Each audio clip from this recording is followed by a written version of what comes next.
Want to participate in a Don and Mike Show contest? How about this? You or a member of your household can only win once for 60 days. You must comply with any age limitations for each contest. For complete contest rules, send a self-addressed stamped envelope to the mighty WJFK, P.O. Box 3649, Washington, D.C. 20007. Thank you, and God bless.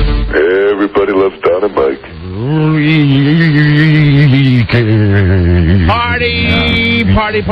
Party. Yeah. 48 hours of nonstop fun. Oh, I'm more than that. 72 hours. 72 hours of nonstop fun. Now, I feel awful. We've not started with working for the weekend. Everybody's working for the weekend. Now we have. Everybody's got a new romance. Is that the word they sing to that? I don't know. Yeah, that's right. Oh, we've got it right here, as it turns out. What's the cut number, boy? Cut number 1. Stand by for cowbell. Don't even have to cue it. No. It just goes right to number 1. Convenient. Hey, what day is it? Is it the beginning of the weekend? Oh, yeah! All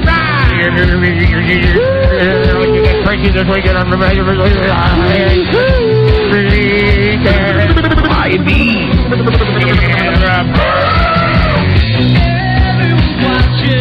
All right. Okay. I know. Exhausting. Everybody's getting away. If I hear that one more time, everybody get away. Get Getaway day. When the big getaway to get here today? No. This place is empty today. Yeah, everybody's gone.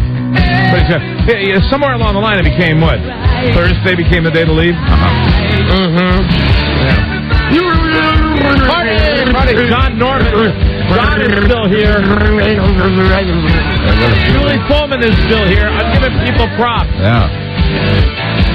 Happy Memorial Day weekend. Colette is still here. Right. I don't think Shep is here.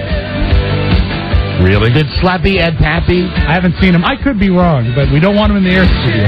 Okay. Oh, now, come on. I don't want to. If something happened to him because of that, I'm going to be very upset. No, I mean, I think he may have started his weekend early. Oh, okay. All right. Do you mean that they asked him to start his weekend early? This I don't know. I ain't seen him. And It's always a controversy here. I'll tell you one, there's no controversy with Clementine Tran, who gets married this weekend. Oh, that's nice of you, Rob. She is getting married this weekend. She's a dog good man. She's a woman who she looks very oriental, but she speaks very much like this. Hi, Don. I don't know if we've met. My name's Clementine Tran. Congratulations, Clem, and much luck to you and your betrothed. So you and the last emperor. we wish you good luck always. Good luck in everything. Good luck in everything. So yesterday, in the beginning of the show, in the pre-show, that's what we're doing now.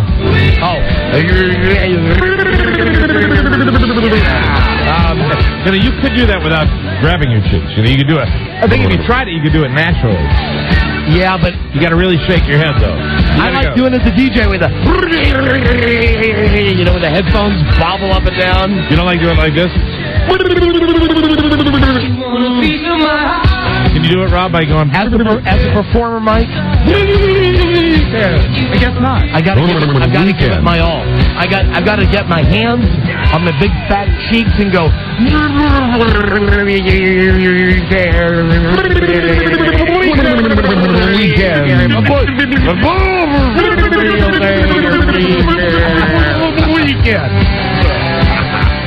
All weekend will be counted down.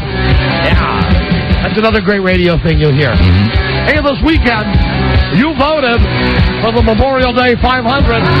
You're going to vote from song number 500 to about song number 50. They're songs we never friggin' play. A couple years ago. You know that's what they do. They take listener requests. So for a weekend, your local radio station will sound great. It will have what the people in the radio business call the oh wow factor. Oh wow! You turn it on, you go, oh wow! I can't believe I'm hearing this song. Yeah. And the tall guy that doesn't play golf he's here today. But then come Tuesday, all of those songs that gave the radio station such depth, they're gone. They can do it what the oldies station did a couple years ago. Is they weekend. They planned it wrong, so they played the number one song like Sunday morning, and then they started over, and they only got to like song number 220. Oh, and I want to say what happened yesterday. That we had, And then I'd like to salute all the all the 80-year-olds that are listening this weekend, that are coming to town. Octogenarians. Is it octogenarians? That's right. I'd like to salute all the octogenarians that are in town this week. Salute! yesterday we The had, greatest generation. Yesterday we had. Don, baby, how's it going? Thanks for your service. Absolutely. We had the sales guy, Slap Happy Ed Pappy, came in at the beginning of the show. Said something very nice about our show. We started with the how's it going, and he's, came in with the sales guy. Hey, it's not tough when you're selling the greatest radio show of all time. Absolutely. And we love that. We appreciate that. And he was mentioning how easy it is to sell our show as opposed to other shows, and he mentioned a word that, well, you can't say it on the radio. A word that got us in a great deal of trouble. The thing is that, unlike the other time, the button was hit. So nothing got out on the air. But it was a legitimate mistake. It wasn't like he was doing anything on purpose. Mean to. But we have heard rumors. Strangers floating around this We've heard rumors that Slap Happy Ed Pappy was let go because of that. And that's not right. I've heard that he was leaving. I'm not necessarily because of that. Oh, okay. All right, good. Well, I hope he's okay. Hold on. He's a good guy. Yeah. Before we've not even started the show yet. Here's the affiliate of the day, 92.9 WBUF in Buffalo. What's wrong in Buffalo? Hi, Don. They didn't start the show until about 4 minutes after the hour because they were playing number 456.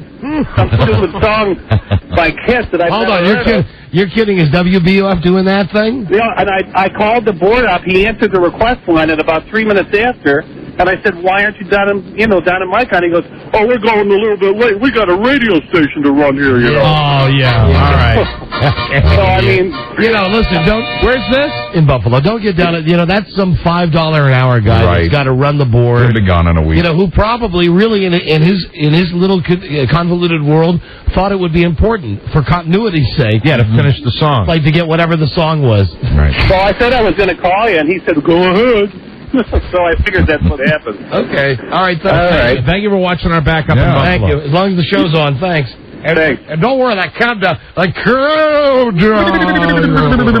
it will continue. And I wonder if on WBUF, no slight intended, great affiliate. Yeah. We got great ratings in Buffalo on 92.9. But I wonder if, for this weekend, if they're like all the other stations, if you'll turn it on after our show is done tonight when they play music, and you will hear songs, because it's a special weekend, you'll go like, what? Jesus Christ. Love is Like a Rock by Donnie Iris. I've never heard that on the radio before. And then you turn it on Monday, and it's like it's back to Metallica again. Yeah, exactly. Or Tuesday in this case, whenever the holiday is over. Number 455 coming up in 4 hours. You guys, you might be... hello. Hello there, Mr. Shannon. How are you? I only have a brief moment, but I wanted to say, maybe you are going out this weekend. I'm leaving the Beverly Hills Savings Alone early with Miss Drysdale, and we're traveling up the coast to Santa Barbara. Maybe you're going to want to pick up a young woman. Try these lines. Okay. These are my guaranteed holiday weekend pickup lines. Pick-up lines for the holiday, Mr. Shannon. And we'll continue the all-important countdown. Incidentally, I thought it was important to play song 497 before beginning the Don and Mike show on 92.9. Excellent judgment, Mr. Shannon. WBUF. Very good. It was money. Pickup lines. Pickup lines. Yes. Bad pickup lines. All right. Does God know you've escaped from heaven? Shondel's here. I just wanted to point. I'm pointing out everybody that's here on the holiday weekend so far. If you think you'll regret it in the morning, we could sleep until afternoon. Hey, that's a nice top. Can I talk you out of it? Oh, God. No. I think I've seen you on the cover of Playboy. That's a pickup line. Yes, it is. Wow. How do you like your eggs in the morning? Fertilized or unfertilized? Oh, God. That'll make somebody call a cop. You can call Don and Mike anytime from anywhere in America. 877-365-3636. They're ready to believe you. It wouldn't be a holiday weekend without the Groaners. The Groaners. There's only two of them. What Valerie Bertinelli sitcom is very popular in Mexico? Which one? One Day at a Time. Oh, my God. They use that too much every day. What medical condition might Vanna White get from her Wheel of Fortune job? Irritable bowel syndrome. Kari's here. Got to give props to Kari, but it looks like he's leaving. It's Kari, right, Rob? Kari, who's that? Someone else who works here? The big guy. Yeah. Oh, okay. Yes. Here's Julia. Hi, Julia. Mike, the door open for those guys. I know. Kill them. Based on a true story, he was a neo-Nazi with one true enemy. Himself. A man of faith, a man of hate, and a soul torn apart. Viewer discretion advised. You know Corey, he's the Velvet Teddy Bear. There you go. And I have a question for Corey. Yes. Can you deal with this? Good afternoon, Mr. and Mrs. Dum Gum and all the ships at sea. Hey, these guys are so cool. They saw The Day After Tomorrow the day before yesterday. Yeah! Geronimo and Mike O'Mara. Now, it's not often that we have Rob actually practice a joke before the show. Rob ran that one by us. It took him 4 or 5 times to finally get it. I like it. These are the guys that saw. They're so cool. They saw The Day Before Tomorrow, the day after tomorrow, the day before yesterday. See, we messed it up too. Anyway, Don and Mike show, a new episode of Friday 05 to 8:04. Hi, Donald. Mike Buzz Burbank here. Howdy, Buzz. Yes, May 28th, 2004, from anywhere in America. Please be calling 877-365-3636. Well, I have to say something. From Canada, 800-636-1067. Mm-hmm. And these are the lifelines, Mike. The 3 wise men. That's the new thing on Super Millionaire. Oh, Right, 3 wise men. And Washington, D.C. on WJFK 202-432-1067. Yes, what? I just have to say I'm racked with guilt. Why? Because I've let somebody down here today, and I don't normally, I'm basically naked without cash. And today I'm a little light, and I can't do even my usual quick, I forgot somebody's birthday fix, because I only have $20.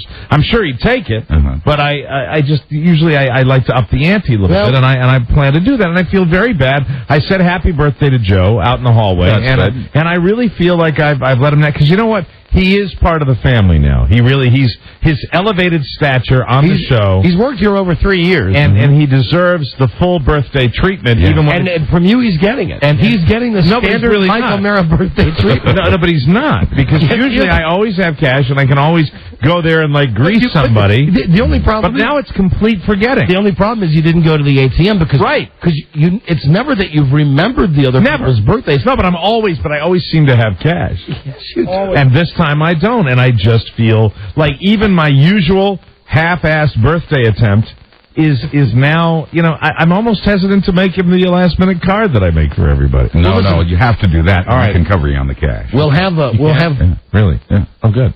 We'll have Joe. I'll be over to see you during the break. Okay. We'll have Joe in here on our next break. I think what he wants, since we don't have strippers and sex girls anymore, is a magician. He's got a magician scheduled, right? So the magician will be a second break? Yeah, that's what we're expecting. The magician. Do we have the name of the magician? Yes, Succo. Perfect. Succo. Not to be confused with Spanky. Spanky. From yesterday's show. Right. Anyway, you have a chance to apologize to him then. I don't think you have to apologize. It's so crazy. I didn't say I was going to do that. No. I was just going to say that I was racked with guilt, and now that Buzz is going to cover me. I mean, it's going to be... Buzz has been my little ATM lately. I would just tell Joe that it's a sign of endearment from you. That it would be if but I'm going to be able to... It is the way that you are. It's just the way you are. I'm going to get it done now because of my friend over there in the news cubicle. So now, just Joe, disregard. I really wasn't guilty at all. Talk to me first. But I hit you 2 weeks ago. Right. Paid you back the next day. Yes, you did. Mm-hmm. Well, how much do you need, Mike? Just hold it up. How much do you need? I think that's going to be a little secret between me and Buzz. Okay. Well, I think I can guess.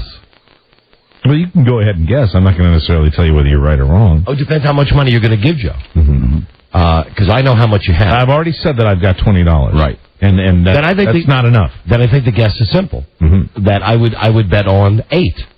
That you need $80 from Joe. From Buzz. That is a good guess. And Buzz is we can do that. Buzz is liquid today. Yeah. So look at that. Well, let's get it done then. We might as well just do this. Joe, can you come in here, please?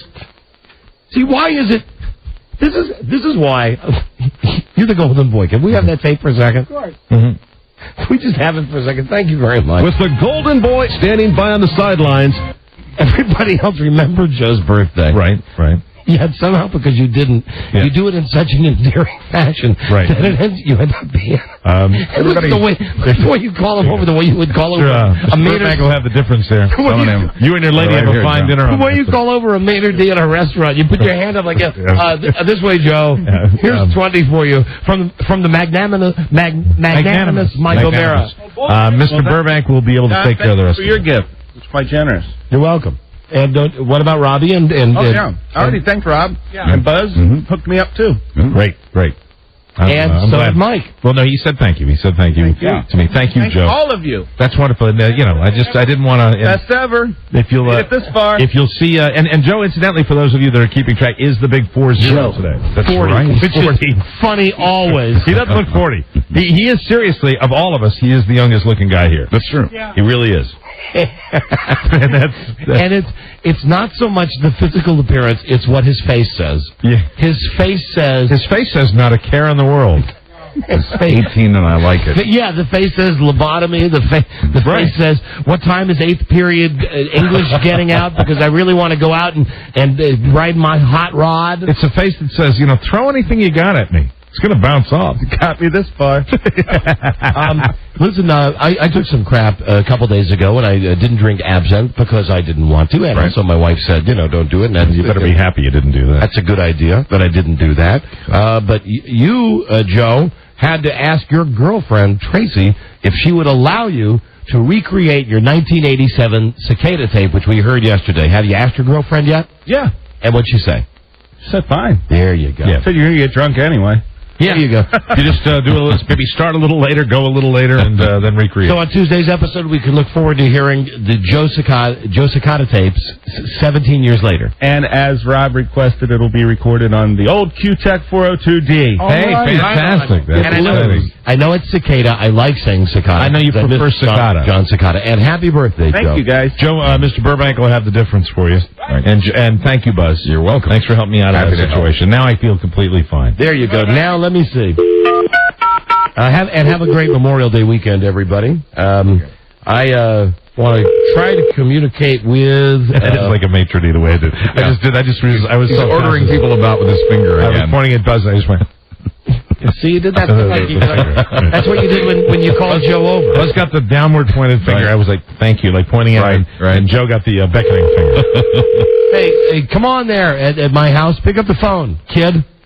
One of the workmen, somebody. Anybody. Maybe one of the guys, that truck didn't get out of the ditch in front of my house till 8:30 last night. Wow. What about one of the pottery makers that's making your tub for a month? Nobody's. Yeah, well, there you go. Nobody's That's rude. there. I wanted to ask my son.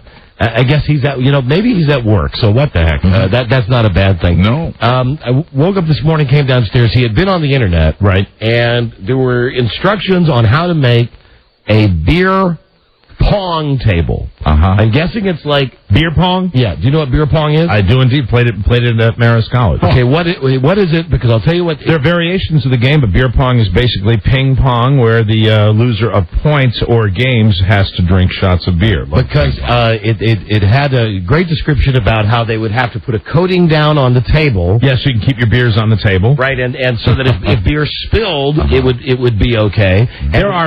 I am aware, though, also. There are millions of varieties of games, the way I understand it, of beer pong. And I wish I had remembered to pick this stuff up when I was leaving the kitchen today, because it had a way of, you go on this website and you use Photoshop and you can get, as it turns out the school that my son goes to, Clemson, you can get that school's logo and the ACC logo. I knew a beer pong game, I think, where you try to get the ping pong ball in the beer. And if you do that, the person has to drink a shot. There's a national beer pong league. Well, anyway, he's making a table, I guess. That's all I know. I mean, if anybody wants to call in and enlighten me about beer pong, I don't know exactly the rules. I know the rules have changed since I got my scholarship. I mean, we played ping pong for beer. I mean, you take a shot of beer. I don't know. I don't think you should have to have a game to get drunk. But it makes it more fun, especially in the youngsters. Try him on himself. Not when you drink alone. Play solitaire for beer. Nothing wrong with drinking alone, my friend. Tell me about it. You ever play quarters? No, I never did. Oh, the first time you played quarters is the best. We don't get him. Here are the rules for one version of beer pong. Hey, wait there. Let me turn on the music. Cool message. At the tone, Please record your message. When you... He thinks that's a cool message. Hey, hold on. Let me get the music. Hold on just a second. Like he's really there? Yeah. It got me like maybe once. Hello, 3 months ago. Chris? Yes, sir. Chris, what are the... It says here you have the rules, as Joe spells it, RULZ, for beer pong. True Road Scholar, huh? Yeah, what are the rules?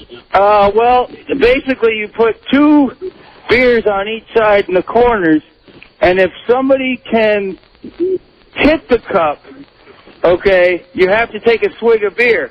If they can actually put it in the cup, you have to chug the whole thing. Okay, that's what I thought. All right. All right, and I thought maybe it was a variation of that. All I know is that, he's at home. He's got his school pride. Right. I guess he's working on his beer pong Are table. those the rules you have too, Buzz? This one says 1 cup on each side of the table. That's what I in thought the it was center. 1 cup. So, yeah, like you said, different ways of playing it. Anyway, I'll find out. He's 19 and he likes it. And, of course, he's not old enough to legally drink beer, so I'm sure they would be playing with... Just research. With High C or with Gatorade. Sprite pong. Yeah, that's right. What's it called? Sprite pong. Sprite pong. How we played it, I'm sure. Of course. Of course. That's one member of my family who I'm not going to be able to get a hold of. The other member of my family, and I don't think I have to call her. I hate to do this. I hate to call her out on this because I love her, and I'm not talking about Freda, who I do love more than life itself. About my mother-in-law, who might as well be my mother, Big Freda. She loves me and she supports me, and she even takes my side in arguments. You've had a special relationship with her for a long, long time. Would you stop it? What? It's not like that. I was making a statement of fact. You've always had a very close relationship. I thought you were going to talk about the dance at her wedding anniversary. When you put your hand in the small of her back and brought her closer to you. That's special. And danced slow. That's right. Hi, this is Dawn's mother-in-law, Big Freda. There she is. You've always had a very close relationship with her. Stop it. And I don't think, you never know. But I never thought of it in that way. I just thought it was interesting that anyway, you can talk about anything with her. And your innermost thoughts. And I do. And stop it, because they're not those thoughts. Well, but you could if you wanted to. Not about, thoughts about her, but you could certainly discuss sex well, with let me her. just say, I don't have sex thoughts. No, I know. No, you could talk about it with her because that's how close. I'm not insinuating that you have. God. I just think you have a good. Would the relationship best be described as healthy? Let me just say, as healthy as your relationship with your mother. Okay. Okay. Right. If I could say that. Yes. If I could say that to you. Well, but the thing that the mother that my mother doesn't have on the end of her name is in-law. That's why. And didn't you dance with her once? Yes. Have you ever danced with your mother? I have. Have you? I have indeed. Well, then we're even. It was a wonderful dance. And so was mine. Yeah, it was great. It was at my last wedding. Anyway, it was. That's where you win. I lose that argument.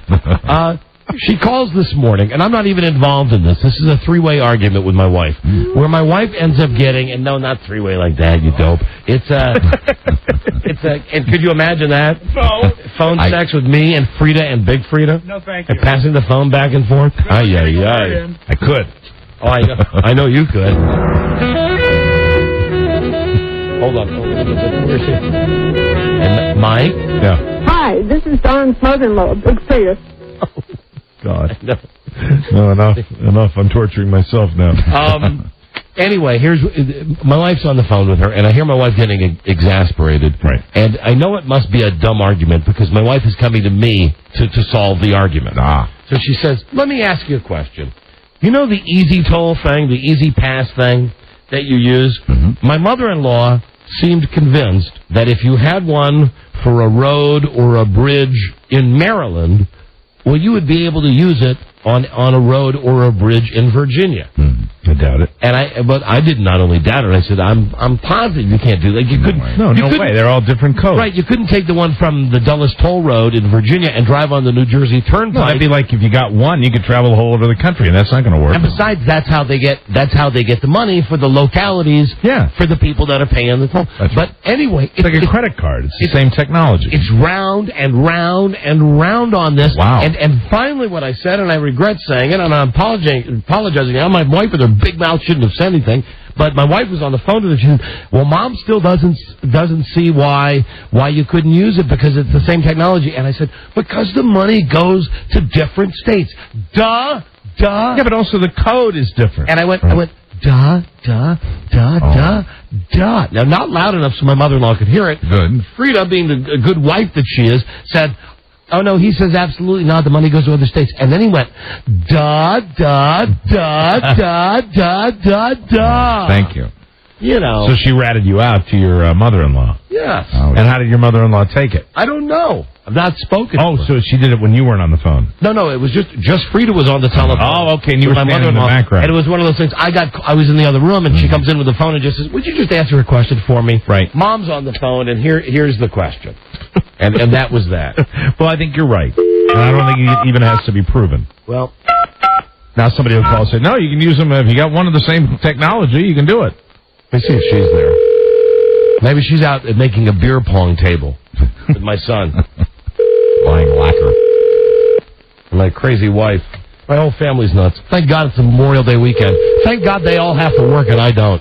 Oh, man. Is he bringing his beer pong table back to school with him? That's tough to transport. I don't know. I don't. All I know, Mike, is that here's the thing. I got no. She's not. No one's there. You know why no one's there? You have to make a beer pong. Beer pong. You put the glass. The whole thing is you put the cup on the regular ping pong table. Apparently, they think you ought to treat the table so you don't stain it. Yeah. What they said is like what is it? Like no, but Mike, what's that stuff? It's not that you not lacquer. Yeah. You put a lacquer, varnish or something like that. See what's on that urethane? Elvis? Yes, what's on that Elvis picture we have there? Yeah, you urethane. That's what you would cover it with. Right. You want to cover it with Verathane, which is what they put on bowling alleys. Joe. Happy birthday, Joe. Thank you. Hey, Joe, what's your take on the Easy Pass toll thing? You couldn't use that you couldn't use that on a road other than the road it was designated for, right? I don't think so. You know what? What, Robbie? What? My dad has it, and I think there's separate ones. There's one he uses for Maryland and one he uses for Virginia. There you go. So I think they are a state deal. Now, you see, I didn't think you could use both. And both of them work in all ATMs. Joe? But there was no need to say duh. There was no need to say that. No need to repeat that. While we have Joe, could we have him say his weekend thing? Oh, yes. Would you please, Joe? The weekend is here, and we'll have a can of beer. There you go. Or 9. Thank you, Joe. Magician's here, and he's already doing magic. Oh, Really? Keep it in your pants.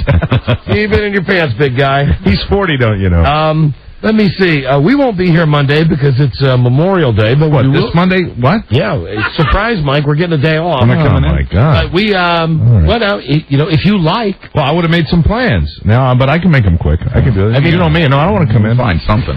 Are you coming in? I am if you are. No. Okay. I mean, if you hadn't planned on coming in. No, I hadn't planned on coming in. Okay. No, I planned on. Listen, I'm going to have the greatest Memorial Day ever. I've got my volunteer work, so I can't be here. Hey, and I made a joke about octogenarians. I want to salute all those guys from World War II that are in town if they're listening. I will say salute to my grandfather. I want to say Lieutenant Colonel William Stalkup. And I'll say salute to my old man, my God rest his soul, William Joseph O'Mara, fought in WW2 in the Pacific Theater. Absolutely. Right. Amen to all those. Really, you think they got it in on time? A little memorial for the World War II veterans. Just barely. It's like, we've got, how many memorials do we have down there? Those who are still alive, right. Please crawl to the memorial this weekend. Yes, amen. Please, take your strollers, your walkers, Don. Not walkers. What's it? Walkers. Your rascals. Well, rascals too. Absolutely. Memorial Day weekend handicap parking at a premium in the. Oh, you better believe it is. Absolutely. Between the motorcycles.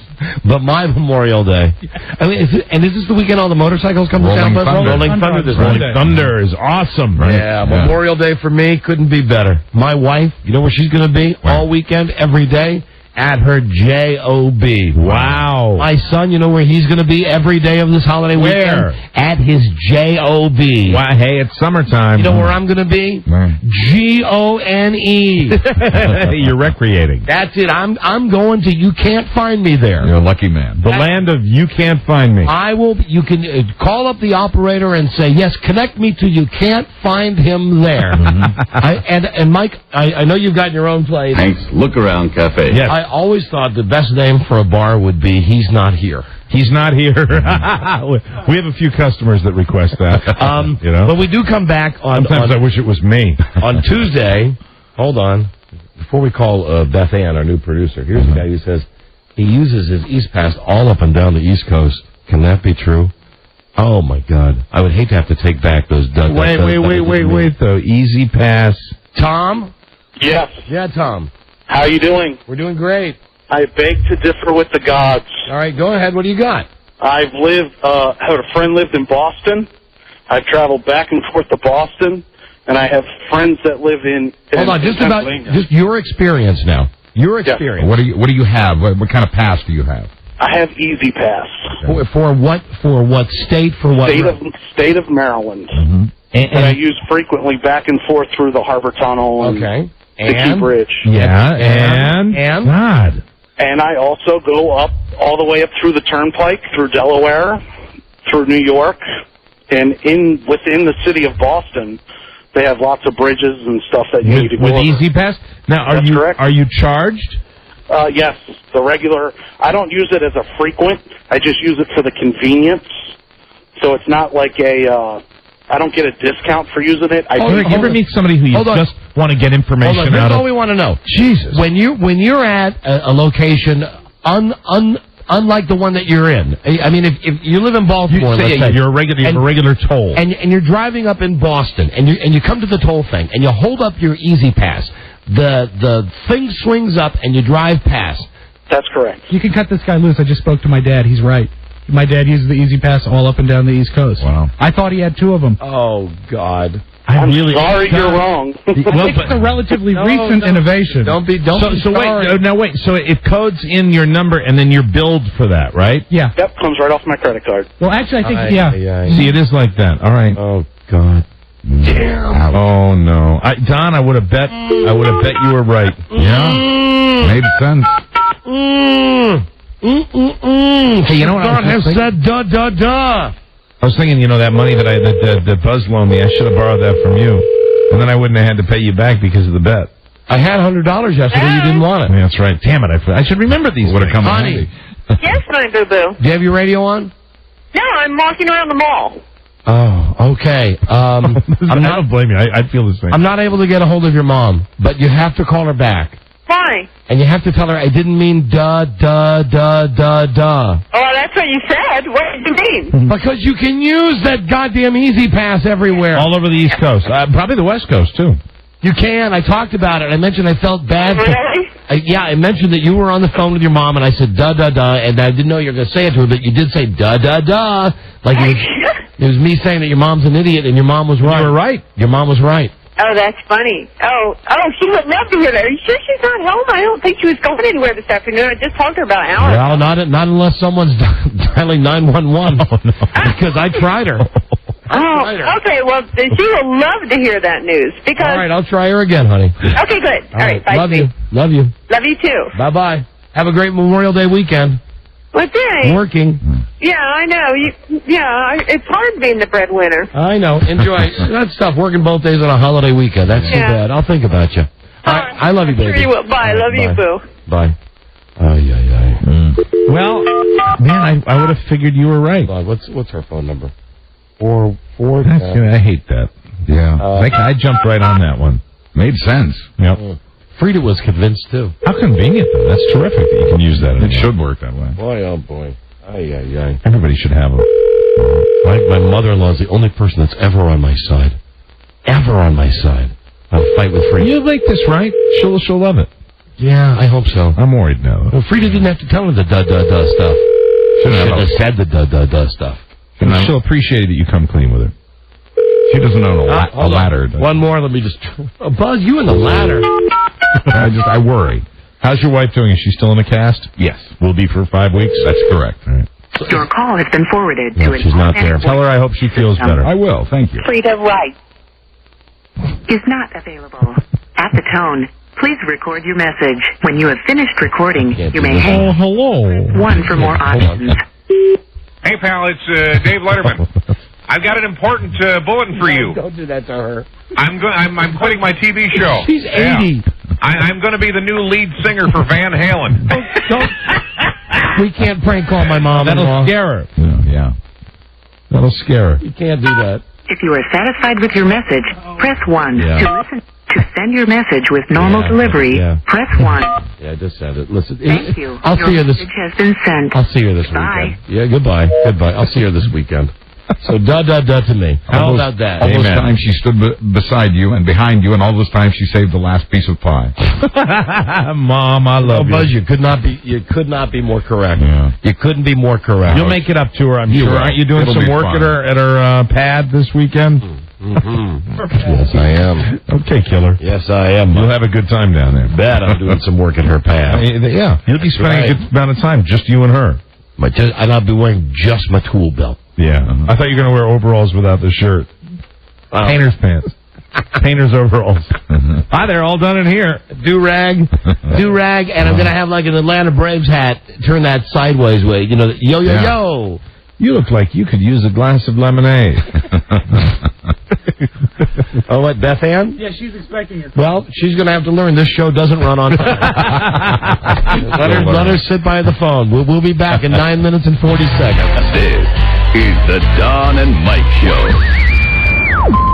You magnificent bastard! I salute you! The Don and Mike Show. And now, because we love Buffalo, no reason we can't keep it going. Keep the countdown intact. The Memorial Day 500 continues. It's voted by you on 92.9 WBUF. Number something or other. Actually, I think it was number 496. Ah, very nice. Syphilicious. The Don and Mike Show. Hello. Here's my son on the phone. Hi, Bart. Hey, Dad, what's up? I had tried to call you because when I got up this morning, I saw the stuff down on the kitchen, the instructions on how to make a beer pong table. It's called Beirut, but you're close. What's the name of the game? Beirut? As in, like Lebanon? Yeah, Beirut. Why is it called Beirut? Because that's what it's called. Well, I saw the instructions that you had from... Good answer. The instructions you had... Welcome to the world of a 19-year-old. The instructions you had from the Internet all said beer pong on them. Well, that's because some people call it beer pong, some people call it Beirut. Okay. What exactly are the rules to beer pong? You have basically a ping pong sized table. Right. And you set up a pyramid of... Of what? Sorry. What are you doing? My phone's beeping. You set up 10 cups like you would almost pool balls in the rack. Okay, I understand. Like a pyramid shape. Then you stand on either side, and usually teams two, and you throw ping pong balls in attempt to land them in the cups of, say, water. Yes. And then when you land them, you have to drink. And there are more rules if you land them consecutively or land them in the same cup, stuff like that. Whatever this game is, you play it with non-alcoholic beverages, I'm sure. Always. And are you going to be making... You hear me? I always play with non-alcoholic. I know. Knock it off. Are you going to be making this table? Possibly. That's why I wanted to get some advice on what to lacquer it with, what's the best material, stuff like that. Okay, there you go. Listen, and I have no complaints with my son. I know I spent a lot of time his last year in high school and like even when he was in college, complained. I got no complaints. Straightened his act out in college. Working hard. Got himself a job. No longer sleeping until 4 o'clock in the afternoon. Good. How's it feel to have no complaints? Feels pretty good. Okay, the only thing you got to do is take care of that one nasty habit that really pisses Mom off. Oh, I know. And I'm not thrilled about it either. I know. All right, buddy. Okay, I love you. So why did you need to call me about this Beirut problem? Because, well, first off, I'm your dad. Second, I didn't know what beer pong was. And we could play a friendly game sometime. I see this thing, how to make this table, and I was wondering if you're making it, because I'm curious. It could be a father-son project. Wouldn't that be great? And you know what's sad is that you probably would get more out of this than when. Do you remember when you were 7 and you won the Pinewood Derby? I remember when you made that for him. Do you remember that? You stayed up like all night making it. Wow. Yeah. Do you remember what a great accomplishment that was? You were so happy. You were jumping up and down. There's a case of me reliving my tragic childhood through my son. You know, how some dads push their kids into athletics or theater. With me, it was when Bart was a Cub Scout. Boy Scout was the Pinewood Derby. I remember how into it you were. Didn't you bring it in? Yeah, because we won. Yeah, we won. The cool. stupid car won, but you'd get more out of playing beer pong. All right, have a great weekend. And all right. And I'm sorry to hear that you will, like Mom, be working over this holiday weekend. I chose to work over this holiday weekend. That's my guy. That's my guy. Good job. All right, I love you, son. Be safe. All right. All right, I'll see you. Love you too. Bye. Bye. Peace out. There he goes. Peace out. Now, how's that feel? You got the wife and the son working this weekend. Feels fantastic. Oh, hold on. I got a different number for Big Freda. 20. Oh, I see. The salon. Yeah, the beauty parlor. She's getting, she's getting ready for her son-in-law to come visit. Okay. Oh, would you stop it? I'm just kidding. Yeah, she's massaging it. She's massaging it right now. She's soaking right now. Hi, President. Yes. Hi there. Hey, Big Freda. Hi, honey. How are you? I am fine. Listen, I guess I was trying to call your cell phone before, and Freda just told me you were at home. You know that da-da-da thing that she told you? That was really theatrical on her part. Well, she only said one duh. Oh, I went, just da-da-da-da. That's not the important part. I'm sorry. Well, that's all right. Hi, Mike. Hi, Big Freda, but the important part is the fact that it's not true. Yeah, that's right, and you right. were wrong. You're right, so I'm sorry. Well, the reason I mentioned it was because they said if you wanted to get across the Bay Bridge fast, go through the easy. Easy pass. See, now here, look how dumb I am. I can use this because I have a Dulles Toll Road Easy Pass. So in theory, I should be able to go through Easy Pass on the Bay Bridge. What's going to happen is you're going to try it tonight, and it's not going to work. Of course not. Of course it won't. Ding ding ding ding ding ding ding ding. All right. Well, anyway, listen. And I know some people in the state police who can give me a call. There you go. Listen, you were right. I was wrong. Sorry about that. Well, that's all right. We grow as and we learn, and we grow as we learn. Life experience is important. Now, that is a wise statement. And I'm sorry about the da-da-da thing. Oh, honey, that's all right. I only heard one duh. Okay. All right, I'll see you later. Okay. All right. Bye, boys. All right, bye-bye. Bye-bye. All right, there you go. And, they've all checked. Oh, that's it.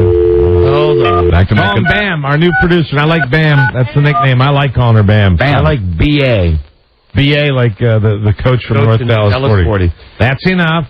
Anyway, Beth Ann McBride is this single mother's name, like Fantasia.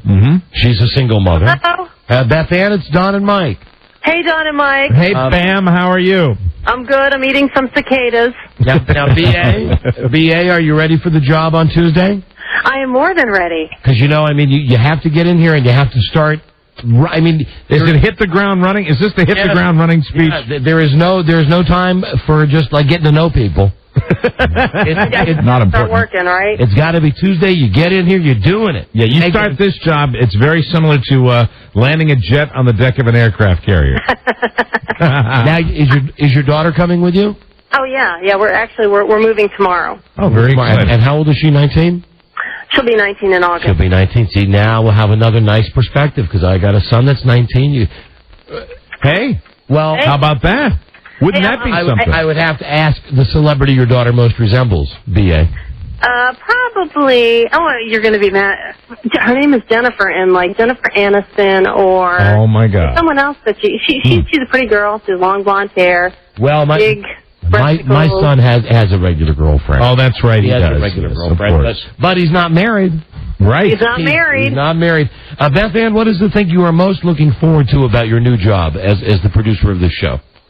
I think getting to know you guys. I really do. And more importantly, what is the thing you're dreading the most? And please be honest. Tell us the worst thing that you've heard about us, about me or about Mike or about both of us together. What's the worst thing you've heard? That you were eating the cicadas. I heard you eating those bugs in the air. Honey, didn't we tell you that we're jerks? No one told you? No. I've heard good things. I enjoy listening to you. I mean, the only thing I dread is getting to know you. I want to get to know you. There you go. There's the first sentence. The only thing I dread is getting to know you. That's good judgment. I think that shows intelligence. Because Beth Ann, B.A., I dread getting to know you, too. Oh, this will be fun. Because, well, here's the thing. It takes... Whenever I've had the chance to hire someone from within to make a move, I always hire somebody that I've worked with before. Yeah, but you hire from within. Yeah, someone that I know, someone I've worked with before. This is totally not different. Absolutely. And you can't say that Rob fits that category because Rob was a freaking stalker. Yes, when we did our morning show, Rob was like a teenager calling out. And then I believe that Rob's official last name is With the Don and Mike Show. Well, the one thing I just want to give you, I do want to give you a warning, Beth.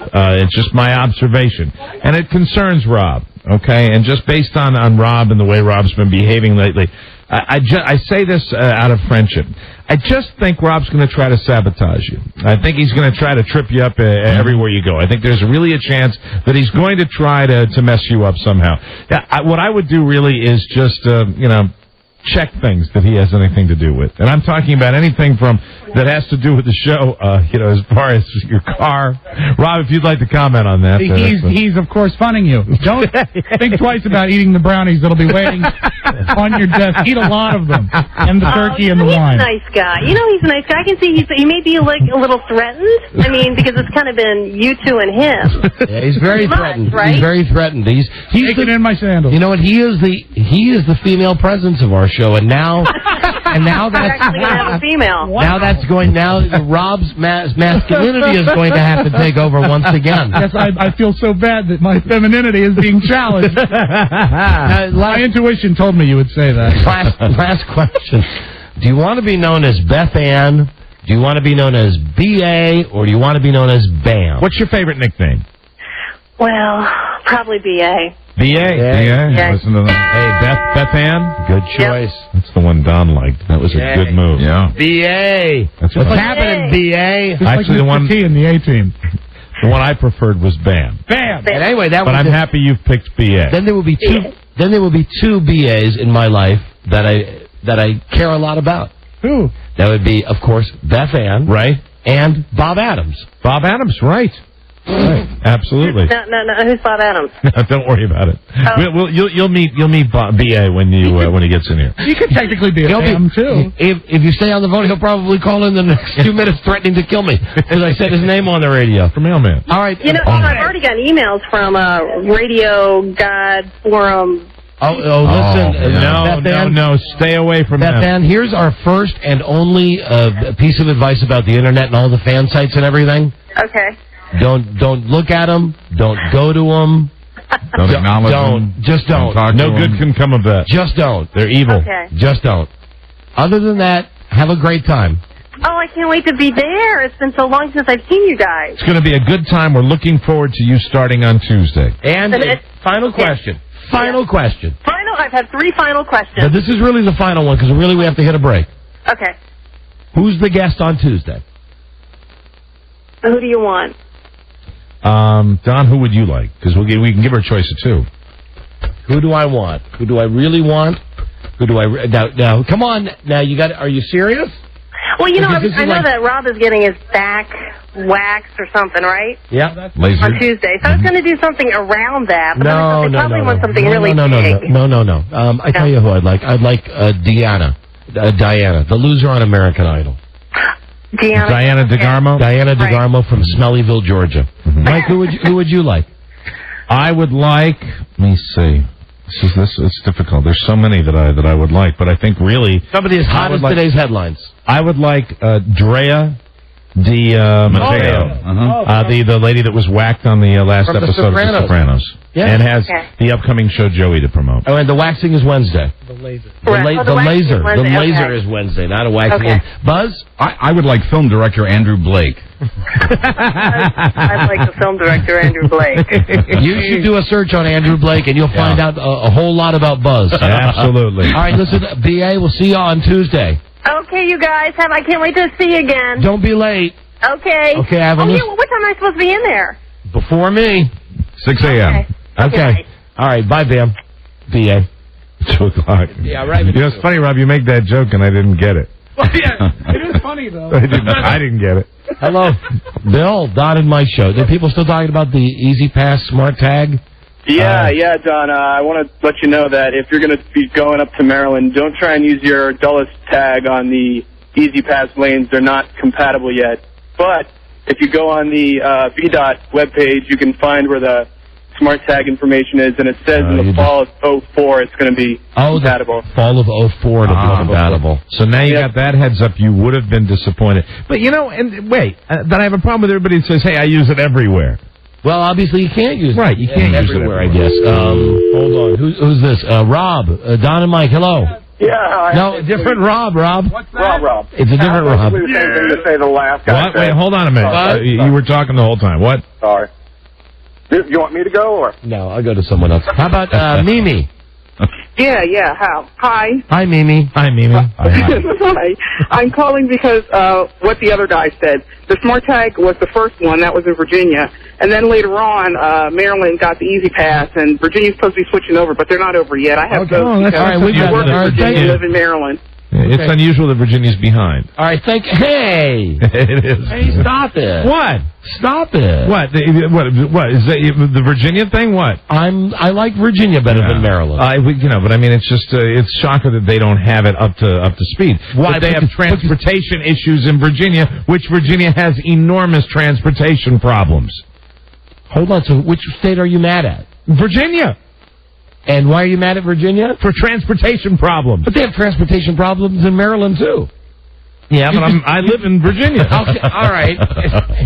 Okay, never mind. You know, I don't know if you've noticed over the last, decade. Yes. My commute that used to be see ya and I'd sail home has turned into just a big pile of you-know-what. And I don't know if you noticed that I've noticed over the last 10 years that there's been a shift in the population moving out to the area where you live, where 10 years ago where there was nothing. Where now nobody out there. Where now there's everything's out there. And so the developers said, hey, we want to build here. And they all go, okay. See, now you either got to move further out or move further in. Might move in. You know why it's crowded? Because we have nothing that looks like Berlin in 1945. Okay. All right, Rob.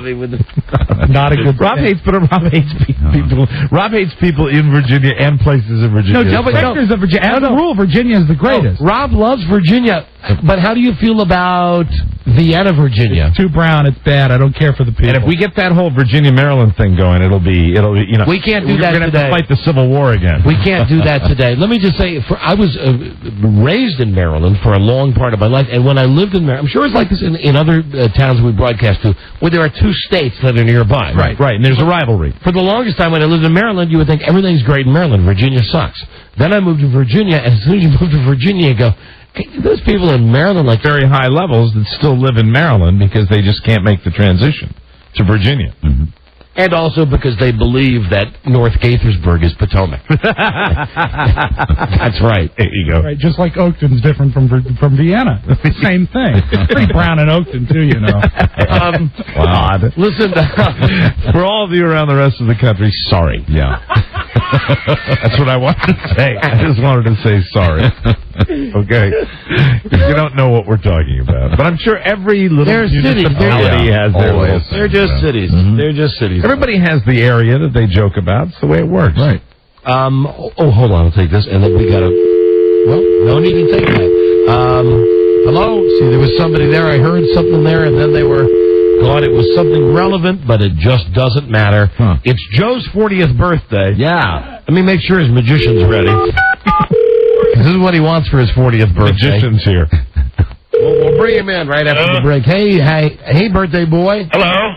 So we'll hit our break now, and we'll come back, and your magician will perform for you. Fantastic. Joe, why is it that you... I know that we don't have sex acts or like strippers anymore. Why is it you chose a magician? Well, I don't know. I've always liked magicians. Yeah. Can you get any better answer? He gives it to you straight. Plus, he does balloon animals, and he bends spoons.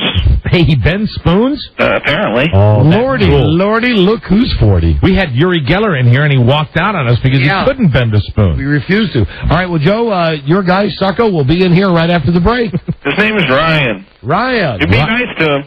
Is it Ryan the Magnificent? It's Ryan Majestic. Ryan Majestic. Wow. Very good. It's Ryan Majestic. Thank you, Rob. Ryan Majestic. Magician. Balloon guy.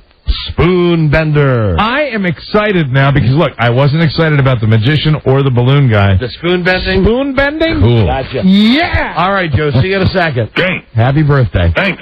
Happy birthday. Lordy, look who's 40 and still answering phones for a living. We'll be right back. This is the Don and Mike Show. So, another Friday is upon us. What'll you be doing, Smithers? Something gay, no doubt. What?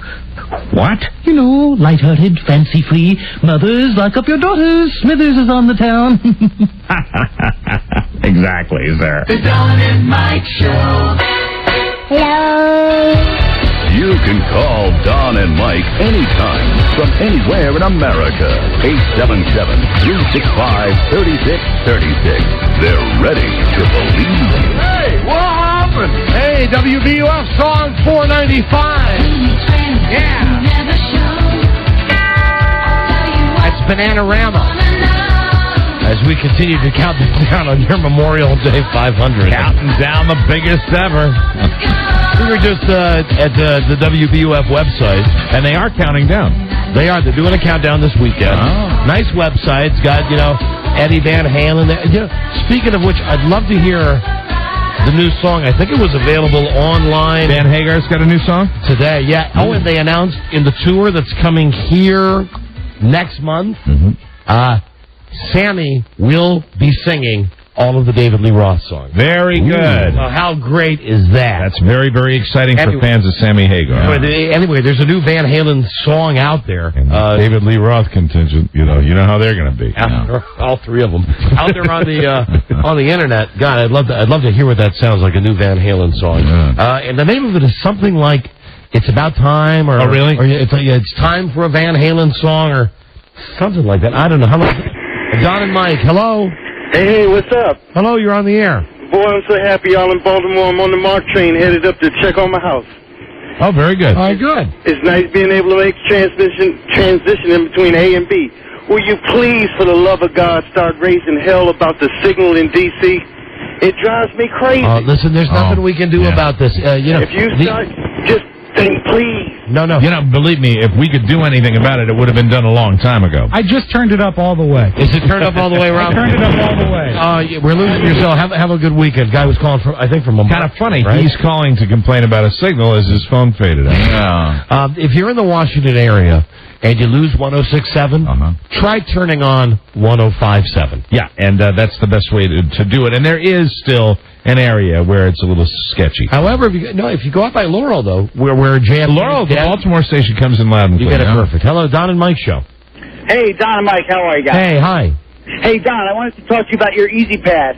What you have, Don, is a smart tag. It Sir? will not work. It won't Sir, work can I just stop you for 1 second? I don't want to hurt your feelings. I want you to have a great Memorial Day weekend. Don't take this the wrong way. I really don't care. All right. Thank you. I heard you were going to go through it. I appreciate. I'm not going anywhere. I'm really not going anywhere. He's really faking it. This is like Wag the Dog. Don's staging a vacation. I'm staying at home all weekend because either way it's great because they're all gone. They're all out working. Right. And there's something I know, Buzz. This really agitates Buzz. Yeah. But it's great. Let me just say this. It is great. I'm proud of my wife. I really am proud of her. I told her the other day. I said I'd resent you. If we went through all this stuff and raised Bart and she stayed home and everything, and then when he was off in college doing well, if she sat on her ass all day and did nothing, right, I would not respect her. I respect the fact she's gone back to school, she's working. Amen. Go out and do it. And if it just so happens that your work happens on a holiday weekend, you're delighted. And of my son, who I'm also very proud of, has finally embraced the fact that he's got to work to pay his $2.50 a gallon gasoline habit. Well, if he has to work on Memorial Day weekend... This weekend is going to be you in your fortress of solitude. You bet your ass it is. You bet. Will you be having any contact? Will this be one of those weekends down at the beach where perhaps your face never sees a razor? And that's probably true. However, I do plan on... No, you know what? No. I imagine most of it in private. There you go. You'll be the guy who looks like Ray Romano at the finale of American Idol. Look for him. That's right. Listen, and what am I doing? I'm going on and on here about my thoughts from Memorial Day, when really it should be my thoughts for celebrating the birthday of Joe Ardinger, world's oldest phone screener, star of The Joe Show, and also star of Joe Moe's on the Don and Mike Show. The Joe. Man on the Street interview. Come on in, birthday boy. He's just turned 40 today. Got a big weekend planned, Joe? Not really. Mm-hmm. What do you and Tracy got planned for tonight? I think we're going out to dinner. Very good. Has Tracy given you an indication of what your birthday gift might be? Well, she's been really nice to me all week. We've had some spectacular dinners. We had soft-shelled crabs last night. Oh, I love those. Might there be a more personal gift that would be waiting for you? I suppose, but I have no clue. You have no clue, so it's you got a lot to look forward to this weekend. Yeah, it's going to be relaxing. Hey, Joe's one of those people. Just stop and turn the music down for a second, because you can't have this thought with the music. Look at Joe. Just think about him doing it. Oh, God. Why? Where'd you get that in your head? That's what I'm thinking. That's a little gay. No, I was thinking for his birthday, Oh, you said like maybe the reward is great sex. That's what the treat was going to be, perhaps. Oh, well, I mean, she did go into work late today. Really? Yeah. Oh, okay. So you've already got one present. Hey, good time. Wow. Good. So it begins. Joe, the magician, Ryan Seacrest, magician, balloon guy, spoon bender. This guy, you like him and you like magic. And that was your birthday gift. We're going to bring him in. Bring in Mr. Ryan Majestic. And we're going to give him about 5 minutes to just wow you. Okay. And maybe wow us, too. Well, Mike, frankly, I don't You care. love magic, though. I do love I do, but I just don't know if Ryan Seacrest Majestic is going to do it for me. Well, here he comes. Let me take a look at him. He's a young magician. He's a youngster. Let me size him up as a magician. He's. I'm trying to think the celebrity he most resembles. He reminded on his You've got a very weird part of your ear pierced. You don't see that part of the ear pierced very often. It's true, yeah, it hurts really bad. Yes, all right. Who does he remind you of, Joe? On the website, he reminded me of the lead singer from Matchbox 20. True. Yeah, that is great. You know what? And if anybody Rob knows what Thomas? that guy, that's what he looks a little bit like. He looks like a retarded Rob. Oh, no. This is our guest here. I'm no faggot, but this guy's not as good looking as Rob Thomas is. Well, I mean, I'm serious. but he has that kind of rock and roll look to him. He's not the traditional kind of magician. Let me ask you, you're a magician. How old are you, son? I'm 28. 28. Where's your Van Dyke? My Van Dyke? Yeah, the beard, the beard. Isn't that what all magicians have to have, the Van Dyke? No. How what long? is new in the world of magic? There's really great stuff going on in England. Okay. English magic is huge. English magic. English magic. All right, very cool. Yeah. When did you first learn the cup and balls?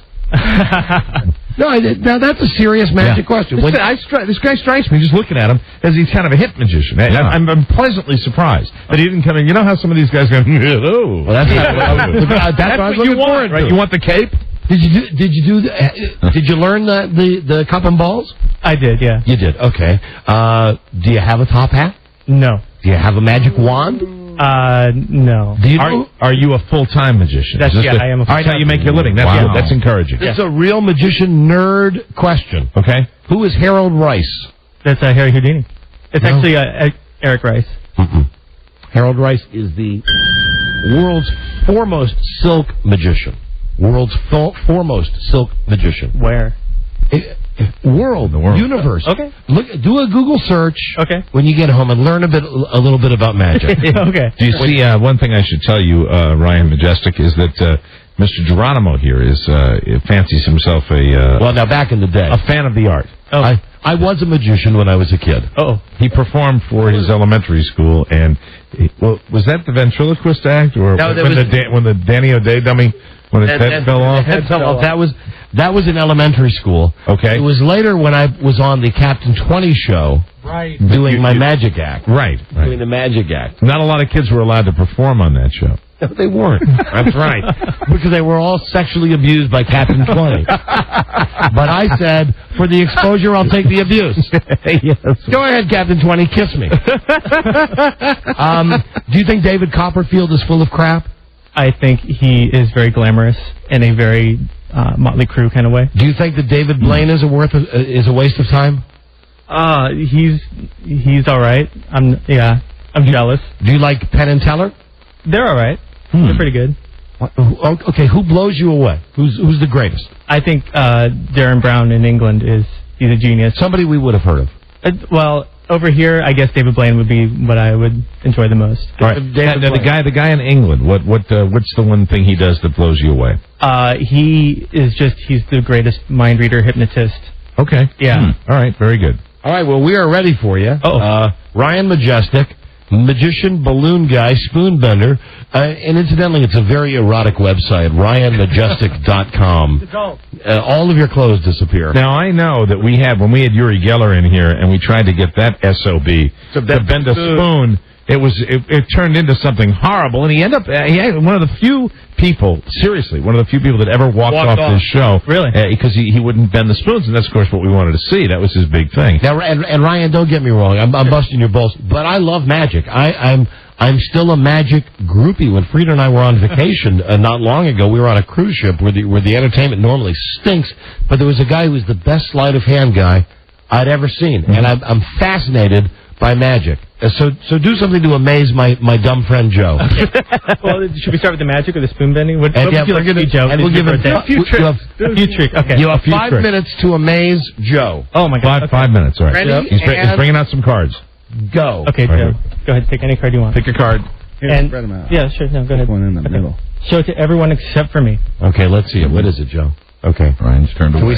Can we say what it is? Hey, Buzz. Why don't you whisper what it is? Drop the card. Okay. Hold it up and whisper it, Buzz. Joe? Hold it up and see whisper. the card you just The headphones are going to bleed it. The 5 of spades. 5 of spades. Okay. Got that. Hey, did you hear that, magician? No, I didn't. Okay. Hey, Joe, actually sign your name on them, on your card, so we don't think he's cheating later. Hey, Joe, write a bad word on there. Write the F word on there. Yeah. Because this is something a magician had me do recently. Okay. Write your name on the card? Uh-huh. And what'd you write? I was on a cruise ship. What am I going to write? F you? Well, you told him to write F you. Right. Well, we're not on the we're on the radio. We're not on a cruise ship. Okay.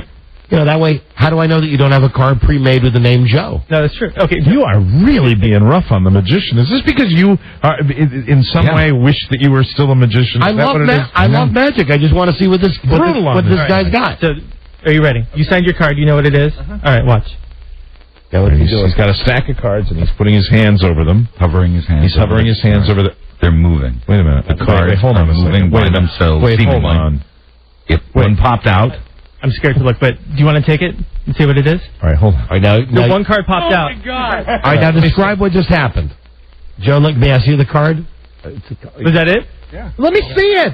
What he did was he moved his hands over a deck of cards, and it split, and the card moved out by itself. That is a great trick. That is seriously. Now, wait, hold on a second. We didn't describe this well enough. He put his hands over the card. I'm sitting there. The cards were sitting 2 inches from the guy. The cards were sitting on the console. There was a deck of cards. There's no string, no nothing. He's moving his hands. I mean, we're all right here. We're standing, and it's paper. I mean, Leslie's got. I don't know how he did it, but anyway, it was very cool. He moved the cards with his hands over them. Very, very cool. That was impressive. We got time for a couple more. And lightning bolts came out of his eyes. You've got 3 more minutes left to amaze. That is cool. We're gonna do one more thing. This is more of like a mind reading kind of thing, a prediction, if you will. Do you believe in psychics and stuff? Yeah. Like that? Okay, I'm actually psychic. Okay. It's true. What I did, I have a deck of cards, and I kind of sized you up when I first met you, and I picked one card, the card I think you'd be most likely to pick. Okay. Given a free choice of all 52, I flipped it upside down inside that deck. All right, there's one card flipped over. Okay. Name a card. I mean, don't name it like a bill, but I mean, you know what I mean. Tell you. No. Do you want to tell say me a card? Yeah.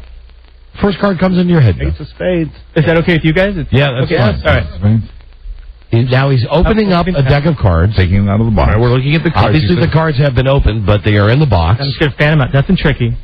Fanning out. They're all face up. No, he hasn't touched them or anything like that. What was your card again? Ace of spades. There's one upside down. Go ahead, have a One's upside down. Ace of spades. Turns it over. Good.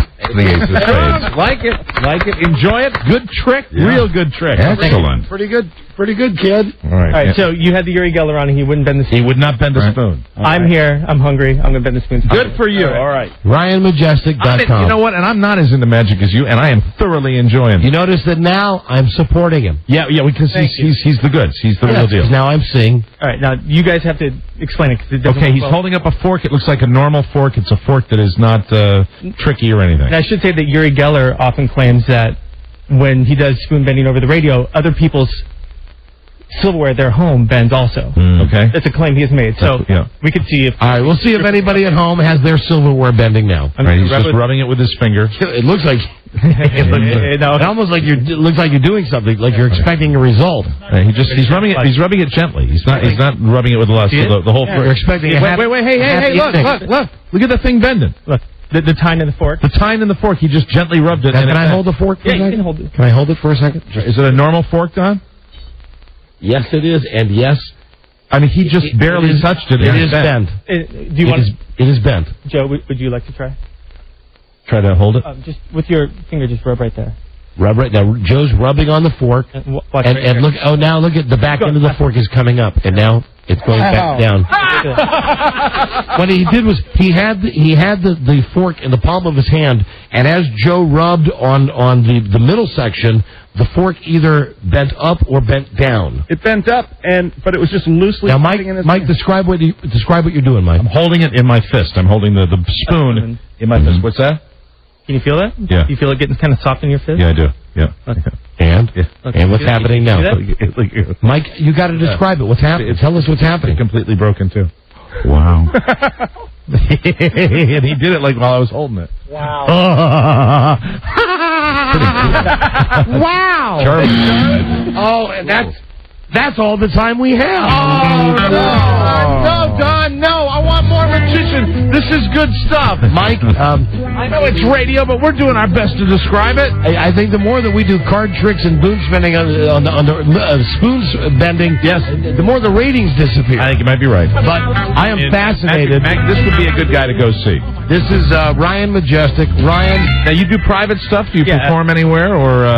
No, I do private shows. I do a lot of corporate stuff. Okay, all right, about everything. Son, don't take this the wrong way. You're very talented. You got a way. You're good with sleight of hand. Have you thought about getting a nice dry clean shirt? Oh, this is a nice clean shirt. You know what I mean? It's radio. Look at you. I mean, I know it's radio. You don't like the look? But you're a magician. He's wearing a tie. It shows respect. I know he's wearing a tie, but it's not knotted up all the way. Well, it's a hip look. There's the magician thing. You know, come on, look like you want the cape and the top hat, don't you? You can be cool and be a magician. Right. You can be cool and be a magician. It's not the way it used to be, is it? No, it's not. You know what you are? You're like the Gallagher, and I don't mean the Gallagher that breaks the watermelons. You look like one of the Gallaghers in Oasis. Do you think there's something you mentioned that the spoons? He does. I don't know if is it Liam and who's the other guy in Oasis? That's the best VH1. No, Liam and Noel Gallagher. That's the best VH1 ever. Liam, no. Hey, you mentioned the spoons bend at home sometimes. Yeah. Does that happen when you do this on the? Have you been on the radio before? I have been on the radio before. And you said some people have had called in. Yeah. Where their spoons have bent. We'll go to the phones right now and see if anybody has had their spoons bent, so to speak. Hello, Don and Mike. Hey, Don and Mike, the most amazing thing just happened. I'm all the way out in California, and when he made I knew that. Hello. Yeah. We all knew that was coming. Don and Mike show. Hello. Hi, I called my husband to see if our spoons bent. He got all pissed off and went out and bent them all. So welcome to our wonderful listeners. I love this. Hello. Don and Mike. radio station. Hello. Don, is that you? Yeah, Don and Mike, we're here. Hey, I want to ask you a serious medical question, and this is serious. I want to see if any of the other listeners have noticed this. Over the past 6 or 7 months, and I've been a listener for good 12, 15 years. Yeah. Don, you seem to start mispronouncing words or not able to come up with words for what you're trying to say. I'm curious if everything's okay with your health. If anybody else I have a massive brain tumor. Oh my God! I thought you were going to keep that to yourself. I have a massive brain. I thought you were going to keep. Why did you have to share? This is just a random caller. Yes. Well, no, I mean I figured maybe you were like on some kind of drugs or something like that. Yeah, that's right. I'm on drugs. Thanks a lot. I mean, something's wrong. Thanks a lot that you decided to be the one. Now it's out, and now everybody's going to talk about it. I've been listening since my mom started playing you guys on the way to school. It's just in the last 7 months that I've discovered the magic of heroin, which has slowed me down just a little bit. But, when you tried it the other day, and I pulled a Tony on you. You remember that? Yeah, Is Buzz your dealer? Knocked you right out of the chair. Yes, you're reading my mind. No, I mean, I'm serious. I mean, is there something wrong with you? know, and so are we, sir, and that's why you've ruined everybody's weekend. I hope you're happy about it. I have the tumor the size of a squirrel on my head. It's actually shaped like a squirrel, too. You know? Yeah, and give me an example. Well, you know, just a minute ago... Haven't we been mispronouncing words since we've been on the air? Yeah. Oh, well, no, I think it's happened for a long time. Hey, buddy, it's just not... You're not going to get what you want here. To start talking you're not. Hey, listen. Hey, listen, chatty guy. Hold on. I really, in the old days, you know what I would do with you? I would use a nasty word. Don't do that. He's just some dope. I hate him. He's just some dope. And not I'm serious. No, hey, how many times are you going to say, no, I'm serious? How many times do you want to say that? Okay, seriously, how many times do you want to say, no, I'm serious, which you've said already 5 times? The guy's busted my balls. 3 or 4 more times? He's just a dope. He's a ball buster. But he's not as serious as a brain tumor. Man? Where are you calling from, sir? I'm calling from the great state of Waldorf. He's not from Sacramento, Mike. No. Also note he's not from Virginia. I'm a loyal listener. My mom used to put on the radio back when you guys were on How is she? How's she doing? She's dead. You said she's dead now? Really? She's been dead about 6 or 7 years. Do you still live with the corpse? In the basement. But you got an answer for that, smart guy? She passed after the 7th guy. No, but I mean, I'm serious. I mean, I'd like to hear callers. Now, what do you have planned? You're serious? I'm serious again, and I have a question for you. What do you have planned for the weekend? Nothing much. I was thinking about smoking some weed tomorrow, hanging out with Buzz. But no real. You're a guy. Here's the thing. Why don't you want to bust balls? You want to say something about weed with me and Buzz? What is the deal? Well, the deal is, I have to point out, and it's kind of sad, and this is not necessarily for all the people that are calling us on this 3-day weekend when people are going away to have nice plans. The deal with this guy is that those plans really don't exist. Well, and I feel for you. Okay, well, I do apologize, guys. I'm not trying to break any balls. Okay, well, I'll tell you this. You've said that you're going to smoke weed. I don't smoke weed anymore. I don't do drugs anymore. I drink an awful lot. If you think an awful lot, if you think that slowed down my thought process, well, then congratulations, doctor. Go work at a hospital. Otherwise, get bent, you tool. No. I mean, I'm No, you're done. Your time is over. I've given you your time. But we will because we are fair. We will give you the last word. Go ahead. Call Bing up. There you go. Let's have Ryan Majestic get him bent. Can you do that guy was a bit of a ball buster. Can you do anything like psychically to him over the air? Well, let me give it a shot. Okay. Now look at it. That should do it. I bet it does too. That's funny. I like that a lot. You are. Let me think for a minute. Are you having difficulty getting the words? You are really good Magican. And thank you. Spelled letter U. I liked Ryan Majestic. Yeah, good job. RyanMajestic.com. That's right. Happy birthday, Joe. Get out of here, Thanks, Ryan. guys. Thanks very much. Thank you, Ryan. Good job. Good. Yeah. Now, that's good. He's good with the spoons. He's good with the cards. Absolutely. He just needs to get a nice-looking tuxedo, get a haircut. No, I enjoyed Ryan Majestic. Getting himself cleaned up to be a good magic man. Let's take some phone calls. Yes, let's. Right here and right now at 877-365-3636. Where is he at? Where's the magician at? I don't know. He's floating on out of here. Vanished. Oh, there he's gone. I don't know. As they're leaving, Joe said, "Don't forget, we're still doing another trick." So, Joe is totally amused. He really is. That's the greatest birthday present we could have got. 877-365-3636 from America, Canada. 800-636-1067 in D.C. 202-432-1067. Your calls on the rotating random phone scan line straight ahead. It's electric. Boogie, woogie, woogie, woogie. Right there. This is the Don and Mike Show.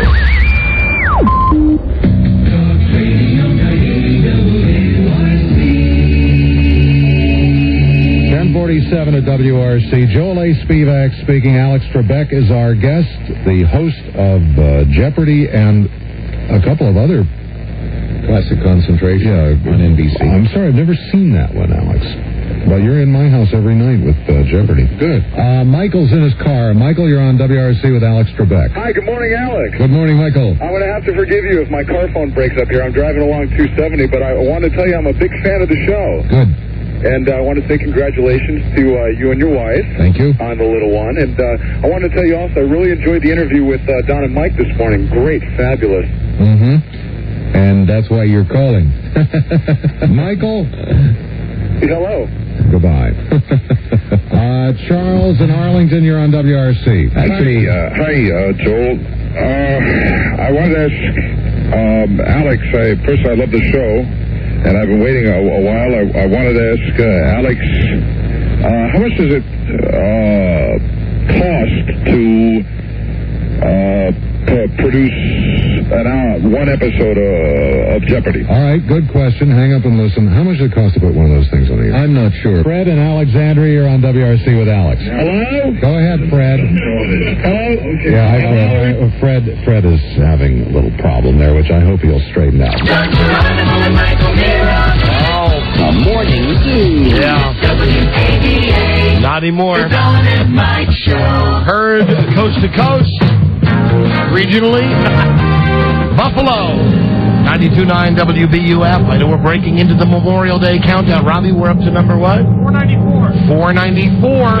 There's something around there. It's the sacred time. The time for Don and Mike. Yeah. Number 494. All right. Jerry Reed. Moses was a cage. What are you people?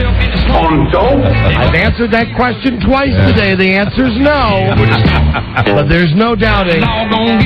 Jerry Reed is number 496. Jerry Reed, I love number 494. You're 494. Yes. This is a 494? Mike, I would know, except I've smoked so much pot. I know, and you just can't get the words out. I don't know. It's 490. The last one was, I don't remember where the board here it is. Here it is. It's 000 000 000. Here's my question, though, for WBUF in general. If you know that you have a talk show coming on at 3, why would you start the top 5? Well, no, I guess, it's not a top 300. It was a top 500. A lot of songs. So they must have started it, like, after Howard's show this morning, right? I think they started it after Halloween. Because they run Stern's show.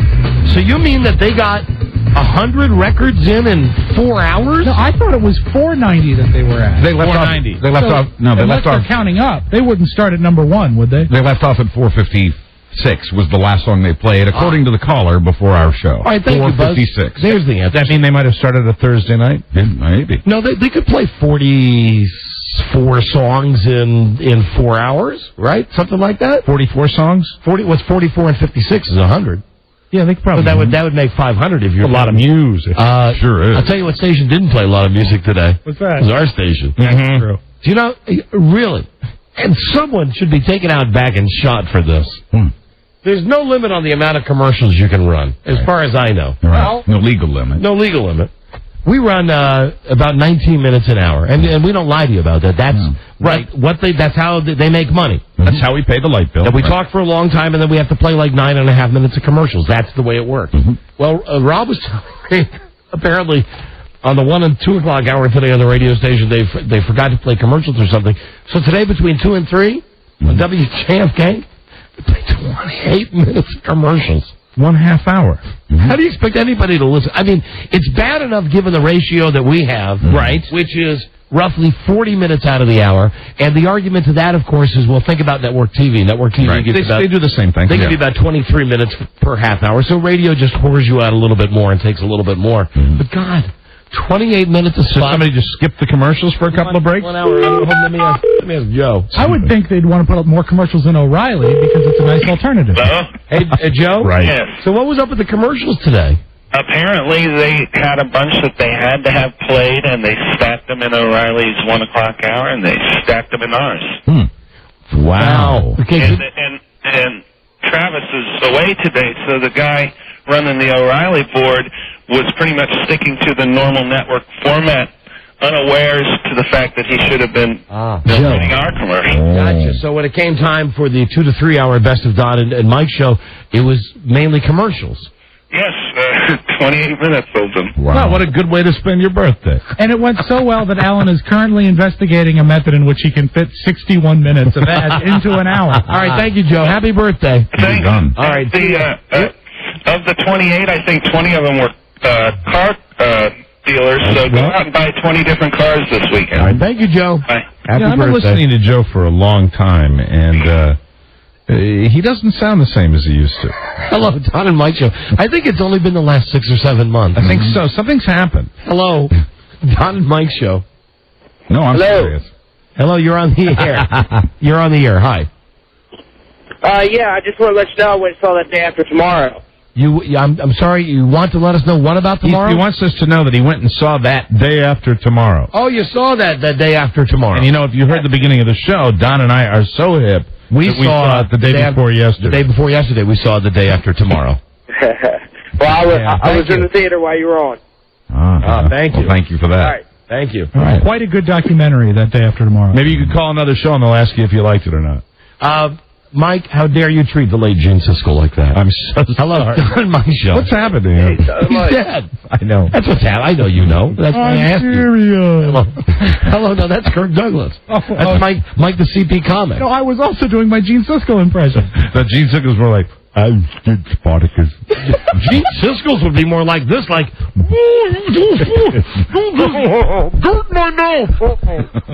hello, Don and Mike. Hey, brothers, I'm sorry. I'm sounding all kind of, terrible, but I've been sick all day long.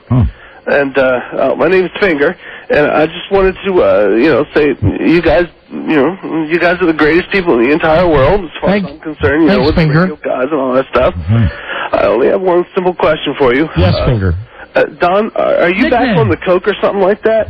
I mean, because you are really talking like crazy. I mean, you can't even pronounce anybody's name right anymore. You start talking about the Sopranos. Is this you're the like, same guy? Is this the same? I think it might be the same guy, yeah. Same guy again? Might be Finger. No. Qualified for his nickname. Oh, nickname, that's right. Disqualification, unfortunately. Right. You're out of there. There you go. Hello, Don and Mike Show. I want to tell you what happened at my father-in-law's the other day. What? This guy's like 95 years old. Literally, it's sad, but he's not going to be with us that much longer. We get over there to visit him, and he has a key that he's holding in his hand. Yeah. And the guy said, this is true. It's not a joke, by the way. Okay. Guy has... Well, then we should stop laughing. Sorry. He has a key, and he's going, you got to help me. I'm dying. I'm not going to be here much longer. Are you sure this isn't a joke? I'm absolutely serious. So he's gesturing. We're trying this key and the furniture in his desk drawer. Finally, we find this little fireproof box, right? Little fireproof safe box. And I'm thinking, it's a deathbed confession. It's his will.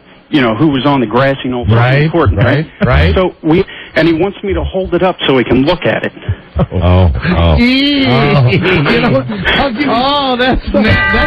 out of left field, and I believe he's telling the truth. Granted, that's a long way to go, but that was worth hearing. That's a payoff. It's the truth, man. So you just had to hold it up for him to look at? My wife's saying, who would believe this? And I said, Don and Mike. How disturbing was that? Right? It was grotesque. My wife said, I'm glad you were there with me.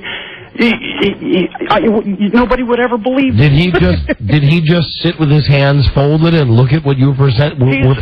He's laying in a bed. He can't even get up out of bed. He's laying in the bed looking at it. I hope somebody does that for me. I love you, Buzz, but it won't be me. Yeah. Oh, man. A tribute to our greatest generation. Hello. Don and Mike Show. Hello. Hello, Don and Mike. Yeah, howdy. Hi, yes. I was screaming all the time that last guy was breaking your you-know-what. I was screaming over here, eject, eject, eject. Okay, well, thanks for screaming it. Sorry we didn't hear that. Thank you. Hello, Don and Mike Show. Hey, Don, how you doing? Hey, we're doing great, thank you. Hey, love the show. I'm calling because you're definitely an expert on useless knowledge, and I've got a problem that I think you can help me solve. All right. What exactly is loaded into the ass of the cicada? Because I can't get this ass cleaned off my windshield. I don't have the answer to that, but I'll tell you the same thing happened to me with a cicada on my windshield, and it wasn't until we got those awful thunderstorms 2 days ago that took care of it. I mean, I was at the gas station with the squeegee thing. That's what I did today. And it still wouldn't come off. There was a gigantic smudge all the way across. Really, I don't think that's unique to cicadas. There are certain insects out there. Yeah. The Wait a insect second, but how guts. did you get your mouth cleaned out then? What? Oh, I should. Okay, how did I get my mouth cleaned? Well, you know, but serious. Because on your car, whatever hits your windshield doesn't go down to the car's stomach. You know, and then never go any through the acid. never any digestive problems at all with that, or anything that you've noticed. Not one. I guess by that rash, I mean, if I spit on it, maybe then that would clean it out. I don't know. Right. Maybe. All right. That actually might work. Coat the windshield with saliva. I don't know what to tell you, but yes, there was a cicada that did that to my car. And do it by licking your entire windshield. Yes. Hello. You'll be fine. That's the way Buzz cleans his car. Absolutely. Gives it a cat bath. The whole car.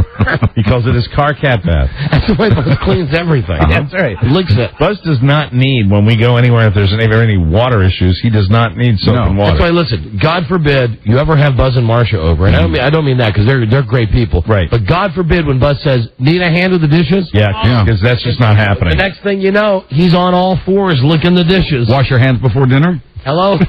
Don and Mike Show, phone scan. Hello? FCC are a gay. FCC are a gay. Hi, Don and Mike Show. Hey, Don. Hey, hello. Yeah. Mike. Mike. Yeah. You know, a couple weeks ago, I've been trying to get on to you guys forever, and you were giving Kathleen Turner a hard time. Well, that had to be a best of segment, sir.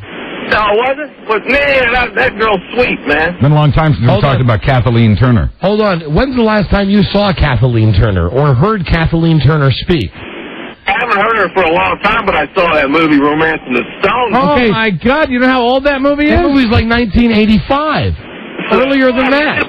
If you're working it doesn't matter. You look at an old porno like that last guy, looking at pornos from the 70s. That's true. But listen, look at Kathleen, as you said, Kathleen Turner. Look at her as she is today and listen to her speak. It's time because she's got arthritis, man. That ain't right. Arthritis for Kathleen Turner. All right, listen, I got to go. There's a cockroach that's across the floor. I want to step on it. Hello. Don and Mike Show. Hello. Hello there. Hey, Don and Mike. Hi. Hey, question for you, Don. You talked about Captain 20, brought back some old memories. Hey, do you know if he's still alive or the guy from Wonderama is still alive? Bob McAllister? Yes, Yeah. I was touched by both of them. Bob McAllister. You know, that's good that you know the name. I don't know Ranger Andy's name. Ranger Rick. I know. We have Ranger Andy in my hometown. Wonderama. Dick Dizelle, who played Captain 20. Yes. He also played Count Gordeval on Channel 20. Do you remember the late night horror host? Do I see? But you were watching. Ladies and gentlemen, you're listening to the Babe Ruth of this stuff right here, right? You were simply watching it at home. I was living it. You were in Bob. the casket? I You were was living there. your dream. He's on the web. You can Living a nightmare, Mike. Living a nightmare.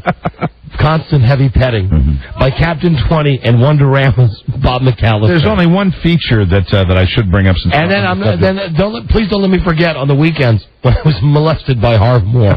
Hey, Donnie, how are you? Bring your little orange crate down here to the studio. I'd like to see you. There's a young man that wants to be a disc jockey when he grows up. We're going to let him grow up this weekend. Hello. Don and Mike Show. Hello. Hiya. Hi there. This is Pat from Buffalo, New York. Yeah, hi there, honey. Cake. Hi. What was your name again? Pat from Buffalo, New York. Pat. Hi, Pat. Hello This again. is Patty Cake. I'm going to wish you a happy holiday, and I think it's wonderful that you've lost your Buffalo accent. Oh, I still have it, you know. You have it. Yes, I'm still waiting for my picture, my autographed picture of you guys. Rob, would you please sign a picture and send? Is this the cake lady? Yes, it is. Rob, didn't I ask you to send the cake lady a fake signed picture? Yeah, it's in the rotation. It'll go out with the next. It'll go out as soon as Rob signs the next bunch of pictures. Okay, and one of these days I'll send you a cake by airmail. Hey, Pat. Yes. Can I ask you some questions? Yes. All right, if somebody doesn't own a dog, but they have a house pet, it's normally what? Say that again? If it's not a dog, Not a dog, it's a... Say the word cat, Pat. Cat. Cat. Thank you, Pat. I'm sorry. No, Okay. please. You have a nice holiday, okay? You have one, too. We will. All right. Okay, thank you. Bye, Pat. Bye. I wanted to say fat cat, Pat. I wanted to ask her, what do you call someone who has an IQ below 50? Hello? Todd, am I Todd? Pat. No, that's, now I'm getting to the Boston thing. Hey, you Todd. Todd. Hi, this is Boston Rob. Yeah. Todd. I'm a Todd. I'm retarded. I'm a retard. Todd and Mike Show. Where are all the retards? Here we go. Hi. Hello, Todd. Don and Mike Show, you're on the air. Yeah, somebody just couldn't handle this. No, he's still there. Are you there, caller? Hi, Todd. Hello. Aye. Oh, man. Why do you guys do this to us? Take a whole busload of Tods and go see Noma. Hey! Now, we have been waiting literally for 30 seconds for you. Where the hell have you been? How come you can't talk good? God. Worth the wait, huh? Hello, Don and Mike Show. Hey, guys. How's it going? Hey, okay. Excellent. Hey, I just wanted to ask you real quick. I've been in counseling and all that stuff, and I've really taken a good look at myself. No. You know what I've just seen on the screen? Come on. We have an unwanted listener. That's it. The book works. Cut him off. That's it. He doesn't get a word. 000000001. Fantastic. It works. This is the initial guy that we had the spotlight. The book works. They were so bad. Let it go. No. Move on. Him. Goodbye. He's out of there. Good day to you, sir. That's great. Goodbye, then. We said good day. System works. See, we profile, we tag, and then we keep them out of rotation. And he only called because he didn't get his sign. Hello, Don and Mike Show. Goes on the next day. Howdy, boys. Howdy. Hey, the story about the person who was dying in the box, it got dumped. I was wondering who would mind editing it for us so we could get a little closure here. The story of the person who died where? The story, and they asked to see something in a box, and they brought it out, and they showed it to you. We didn't get to hear what was in the box. What box? I don't know what you're talking about, honey. Porn. Hey, in the security box. In the security lockbox. box? The old man. It was porn. They deleted that out? They dumped it out. All that we heard was, we opened it up, and then all of a sudden you heard Mike laughing. It was pornography. That's all the guy said. It was porn, and he would have to hold up the... He was holding it up for the guy to look at. He would hold up the Playboy centerfolds for the old man to look at. It was pornography. Yeah, that whole thing got dumped out. I didn't know if it was a body part or what. No, there's no body parts. Nothing that should have been dumped. Porn. Very disappointing. All right, I'm so sorry. Thank you, though. Thank you. Thank you for watching out for us. Porn? What, you can't say porn now? Apparently not. Hello, Don and Mike Show. Don, you've made me so sad. Why? You made the magician go away. Get out of here. Hello, Don and Mike Show. Hello? Mike. Yeah, hi. No, that lady stole my thunder. I was going to ask the same thing about the box. Thought it might have been a head or something. Where are you calling from? No, same guy. He heard it dumped out as well. Yeah, out of Baltimore. Baltimore. All right. Inadvertent dump. It was an inadvertent dump we're hearing now. I think I had one of those this morning. Please excuse the dump. Hello, Don and Mike Show. Hello? Don and Mike Radio. I'm sorry to hear that. Hi, you're on the air. Because he ate those cicadas. Yeah. Hi, you're on the air. Yeah, I wanted to let you know that for the last 3 years I have been living in a Bob and Tom hell, and I am recently just moved to Portland, Maine, and it's so good to hear you guys on the radio. That's nice. Thank you very much. But in addition to that, I wanted to let you know that the new format is incredible, and it's so enjoyable to hear you guys, kind of the behind-the-scenes kind of stuff before you guys go, before the opening of the show. Listen, let me just stop you right there. You're right. We're the greatest. The show's the greatest. Amen, brother. Listen, you are. What a nice call. You're the last person on the phone scanned, and what is your name? My name is Ryan. And Ryan, where are you from, Portland, Maine? Yep. WZAN is our radio station there. And you've got the Sex and the City season... I'd be able to read this if I wasn't high. The Sex... Now, you tell me, how impossible is this? You have won a Sex and the City Season 6 Part 1 DVD. That's the worst. That's like trying to put together a kid's bike by reading the instructions on Christmas Eve. That's correct. It's called bad copyright. Right. You have won a Sex and the City Season 6 Part 1 DVD. Outstanding. 10 half-hour episodes of the show available on VHS and DVD. Don't forget, the complete 6th season comes out soon. You're doing good. I have to say I've never watched the show, so I'm excited to watch the DVD. Give it to a girl. I will. All right, my friend. Thank you for listening. I got a really quick question though. Yes, sir. Okay, there was a word, and I'm not going to say it because there was a word I used to listen to you guys in Iowa. Okay. And there was a word that you guys used quite frequently that I haven't heard on the radio since I found you guys recently. It started with a G. Is that now verboten in the new radio rules? Could it also have been spelled with a J? It could also no. Is it GD? No, it's GI. GI. And the last letters, I don't know if there were vowels involved, but the last letters were SH. Geesh? Yes, yes. No, we don't discuss geesh anymore. Okay, well, that's I'm sorry. Find it. Listen, I tell you what. God blessed you with a faucet of your own. Mm-hmm. God has blessed you with a spigot. Anytime you need to discuss that topic, simply look down at your feet. There you go. Put a little work into it, and you can have your own party with that. Amen, brother. Amen. All right, thank you. All right. Hold on a second, please. There you go. Homework assignment over for the weekend. Just starting for him. We'll be back. Thanks, queer. We'll be back with a Friday favorite. This is the Don and Mike Show. You're driving along now, sun's out. Good song on the radio from our station, of course. Who writes this copy? We don't play songs. We don't play songs. Nothing can get you down until you turn on your cell phone and you hear no service. Listen, here's what they do want us to say. Get OnStar personal calling. If you have a vehicle with OnStar, you press the white button. It says OnStar, and you say dial. You give them the number, and you get through just like a cell phone. Of course, there's no guarantee, but here's what you've got going for you when you make a call with OnStar personal calling. First of all, the phone is integrated into any OnStar-equipped vehicle, so it's always there and it's always fully charged. You're driving along, sun is out, good song on the radio. That's the beginning. From our station, of course. And you're not even running late. If you're an OnStar subscriber, just press the white dot button to order your minutes. Yeah, it gets better reception in areas that have limited cell reception. Please remember that OnStar personal calling is available in most markets. It's available here. Go to OnStar.com. The Don and Mike Show. Right. WKK. This is the Don and Mike Show. Okay. Tell me. Well, Ross has agreed to let Shearson Lehman raise all the money he needs for the buyout. Oh, Ross, that is so super. It just seems right. You guys are like family. Did you call Peter? I'll call into him now. Can he do it in 3 weeks? I'd love to spring this at the next board meeting. Don't see why not. Ross, could I pitch my firm to handle the PR for you, or am I being too piggy? The Don and Mike Show. Keep the secret, my precious love. The Don and Mike Show. Well, I'll count this in the WBUF countdown. It's a faggy song. I love it. Yeah! Really, it would be in the top 5 on my desert island. There you go. 1969, Steam. Right. Yeah, I love this song. You always know I'm having a good day when you hear this song. Right. Great rejoining music. Friday favorite coming up.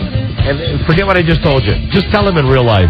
All right. Rob and I are in here during the break, and it concerns the Ryan the Majestic comedian. Now, keep in mind, Buzz and I and Joe are outside speaking, and Joe's telling us how much he loved the magician, and I'm agreeing. I said he was really good. I come back in, and Mike says we found a bent quarter on the floor, a pre-bent quarter. Now, he didn't do the quarter trick, so right here. It's right there. There's the bent quarter.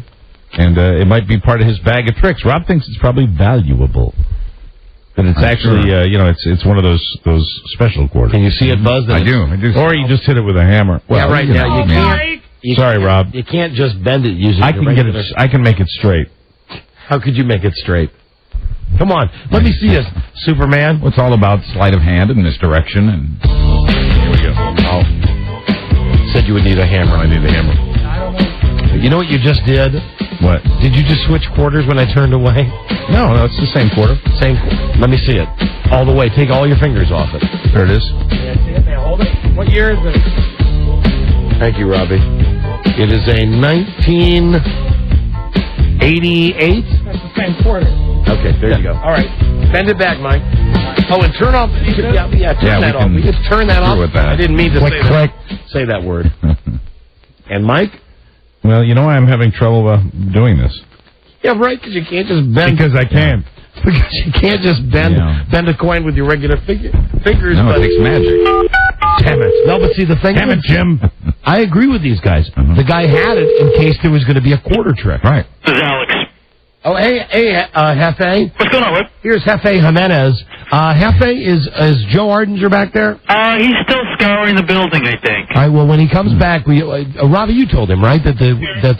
here he comes. I think I did. Well, I left it there for him. I didn't tell him, but I bet he's heard by now. All right, we'll just tell him. He's on his way in.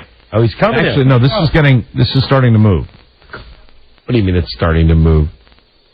What are you doing? Look at Mike sitting there like a tard in front of the microphone with his mouth open. bending it. And what, you just bent it straight? I did. Are you lying? Don't make you can't, you're no fun. Because at least, it's funny because you look, are you lying? Of course I'm lying. Of course you're lying. This was minted in 1992. I thought when you looked at me, I thought Rob slipped me the quarter. I didn't have an No, it's misdirection. I understand. You make me look at something else while you switch quarters. Mm-hmm. No, that's not the way it worked. But show Joe the fake quarter. Here it is, Joe. See, Joe, he had that ready to swap out. And all you have to do is real simple. Right here in the palm of your hand, that's why they call it palming. You just palm it. Right. And the misdirection was so good we didn't even see him drop it in here. So anyway, well, he didn't do a quarter trick, in fairness to Ryan the Majestic. I bet he would have. Rob, you ought to find out if he needs his How quarter. did you break the spoon in your hand? I don't know. How did you bend the fork that he was just laying on? I am not a magician. I do not know the answer. I tell you what, Joe, while we do Jeopardy, why don't you please go call the magician and tell him that Mike and Rob found a bent quarter on the studio and ask floor. him if it's his quarter. Mm-hmm. And what was the trick he was doing outside of the studio, your personal trick? He guessed, he had me write down a favorite, birthday gift, but I couldn't really think of one through all the years, so I thought of a birthday cake my mom made for me. Okay. It was in a specific shape, and I wrote it down on this wallet. He took it and wrapped it with rubber bands and told me to keep it in my back pocket, so I had that from the time that he showed up until the time he left. He guessed it. Wow. What was it?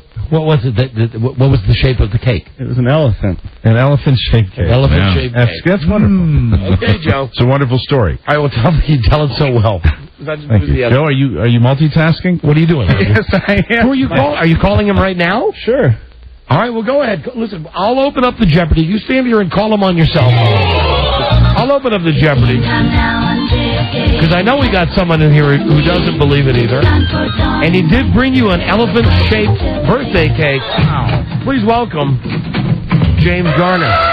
Nice cake. I don't believe in magic, and I don't believe in false rumors about my death. I've got a bone to pick with you that's the size of that elephant that you're playing there. What is the deal? What in the Sam Hill are you doing going around telling everybody that I'm dead? And you're using this guy to do that to perpetuate a myth that is damaging to me and my entire... Hold on, James Garner? Yeah, how you doing? Joe's on the phone with the magician. Okay, I got him. What do you want me to ask him? James, why don't you take over? What do we want to ask Why don't you just tell him you found his quarter and it's bent and we think he's a trickster? And they... Does he want his bent quarter back? You want your bent quarter back? Because obviously he had it palmed and we never got to the quarter trick. Did you bend it? Did you bend it? Like Beckham? Why don't you see if he can do that incredible trick of tricks to give you a higher IQ?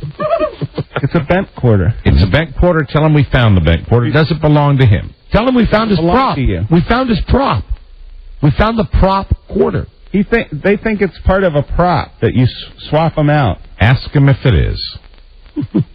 No, you're the real deal, right? Joe, just ask him if it's a prop quarter. Can you bend it back? Somebody's starting to celebrate their birthday a little early. Don't spoil it. I believe the farms are already in his bloodstream. Did you just ask him if he could bend it back for you right now? I did ask him that. If he's really a good magician, he'd bend it back right now in front of us. Did you hear that? And, is he? Can you do that? I'll tell you what I wish... Joe's on the cell phone with his birthday magician. Don, I have to tell you what I wish he could do. What's that, Jim? Make my spine straight. There's no amount of magic in the world. It's as crooked as an Atlantic City hustler. We held those forks there right in your hand, right? He has no answer for the prop quarter, Joe? It's not a prop quarter. Why don't you share this information with him? Is he still on the line with you? Tell him I'm jealous because I can't even bend my knees. All right, well... For years I've wanted to stand up we have straight. you back, you can bend it back straight. I want to commend you, though. Why is that? For hiring this young man. Mm-hmm. Thank you, Jim. How long has he been here from Millwood? John, how long have you been with us? 3 years now on your work release program? Yeah, I actually started 3 years ago, right after Memorial Day weekend. Well, I'll keep donating my cars for you, son. You're doing a great job. It's nice. All your Trans Ams? Yes, you the remember, Trans Ams go right to Millwood. When we send Joe out to do Joe Man on the Street interviews, the Jomos, one of our most popular questions is, how are you feeling now that James Garner has passed? I'm aware of that. You don't have to explain it. It's gotten back to me through my people, and I'm not happy. Son, it's a lie. Look at me here in the flesh. I'm completely alive, and I always have been. You understand that? I understand. And I like the way you deal with that magician fella. You have the faith of an infant. Mm-hmm. Wonderful. Good stuff for you, Joe. And a happy birthday to you. He's real. Yes, that's right, son. Enjoy that birthday. That's a beautiful thing you're doing. How old do you think he is, James? Mentally or physically? Mental. I'd say he's got the mind of a good overachieving 8-year-old. What about physically? Physically, I'd say he looks like a 40-year-old man. And I'd like to say hi to all my friends visiting the the World War II Memorial. Well, no, let's be honest. Didn't you serve in Nam and in World War II and in Korea? World War II, Korea. I also served in World War I, and I went back a little further than that. I fought in the Civil War as well. Wow. Which side were you on? Actually, I enjoyed my first magic show when I watched Moses part the Red Sea. It was a wonderful time. Were you on the north or the south? I was fighting on both sides. I was a mercenary. Whoever paid me the most coin of the realm, even though that's not the right historical perspective, I would enjoy myself. What about back in the times of, like, Lord of the Rings? Were you around then? I was back in the time, but that's a fantasy. Now, come on, son. You want to talk history or fantasy? I'll tell you right now, Lord of the Rings would be the equivalent of when I fought in the Crusades. It's a similar type thing, but we didn't have all that fantasy. We didn't need fantasy because we had real stuff. Real blood, real swords, real disemboweling. You didn't have gargoyles coming to life? We had gargoyles, but they were on buildings and castles when I'd ride up there in my King Arthur's court outfit. It's fantastic. I said, King James is here. Did he come to life? You heard of the King James Bible? I have. I'm the author. That's your version? I can get you a free copy autographed. I'd do that for you. I fought with my wizard power. Do you still drive I did have magical powers. Merlin and I were tight. We were good friends back there in the days. It was Merlin and Garner. Do you still drive that gold Firebird from... I enjoy that from the Rockford Files? I do have the gold Firebird, but I donate some of my cars to various charities to help the handicapped, like your young producer man over there, the guy that answers your phones. I'll tell you, he's a good guy.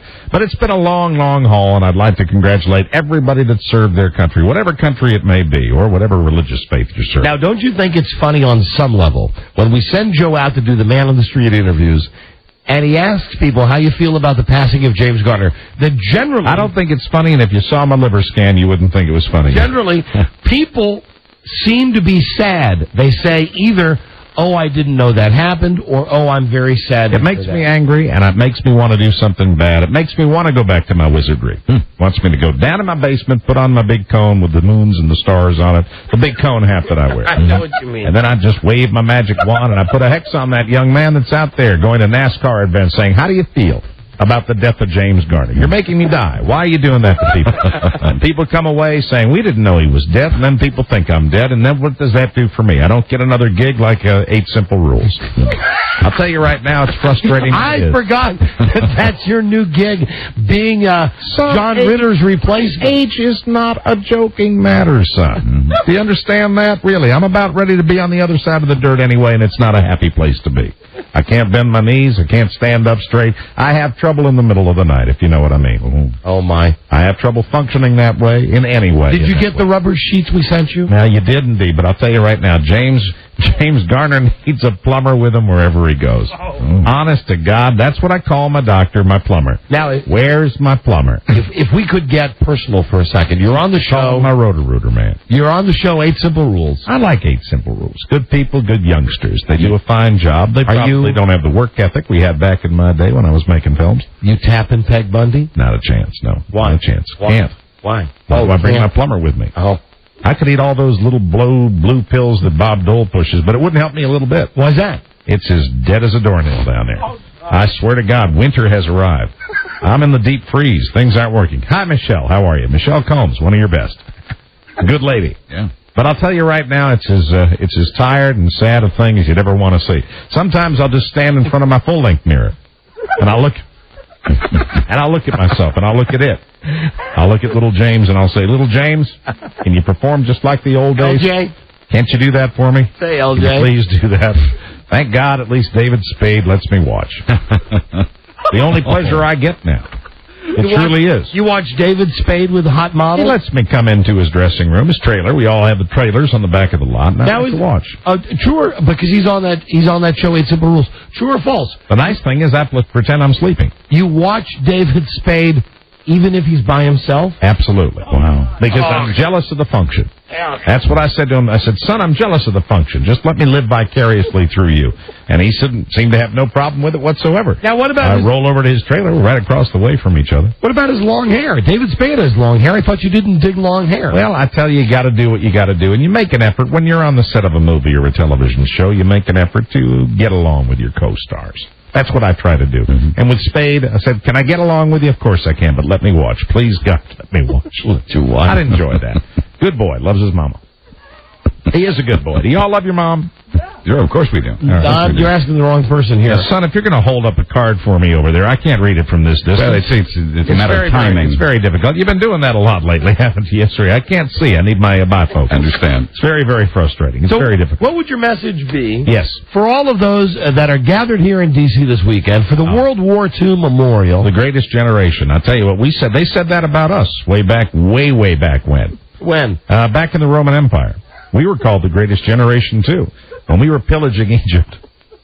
It was a wonderful time, and that's what they referred to as. Of course, it was in the original language, and I can't speak it anymore because I'm here, but I'll tell you, they called us the greatest generation as well. What about when you were in that time? I'm not good with the time frame, but I remember through movies. Remember the movie? Because you can't possibly go back beyond Maverick. Do you remember? No. There's no historical context on your show. Do you remember Quest for Fire? I remember that, Quest for Fire. Now, I remember it. I was part of it. Didn't you live that lifestyle? Absolutely. I said, rub the stick faster. You're going to get the result you want. I stood right over him. I said, rub that stick faster. And then, lo and behold, there was the smoke.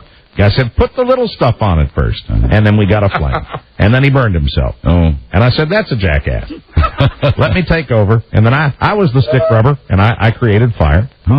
A lot of people don't give me credit for all the things I've done. You know, it's the movies. You go back besides Maverick, and they say, what have you done, James Garner? I said, I invented the wheel. And you were in that movie with Sally Field where you're the old guy that runs Sally Field. That's a drugstore. That's right. I remember that fabulous movie. Did you enjoy that? Yeah, I like you. You're a good actor. Sally Field, wonderful lady, and she loves her mama. What was it like? I helped carve the Sphinx, too. Did you know that? What was it like when they invented the motion picture camera, when you could actually take a movie? It was a special day. Before that, I would do my various skits and stories and stand in front of the cave wall where I'd done some of my paintings. It was very, very exciting. I enjoyed that with all the people. And then we'd have a series of clicks and groans, and people would enjoy themselves. And they'd say, boy, that Garner, he's something special.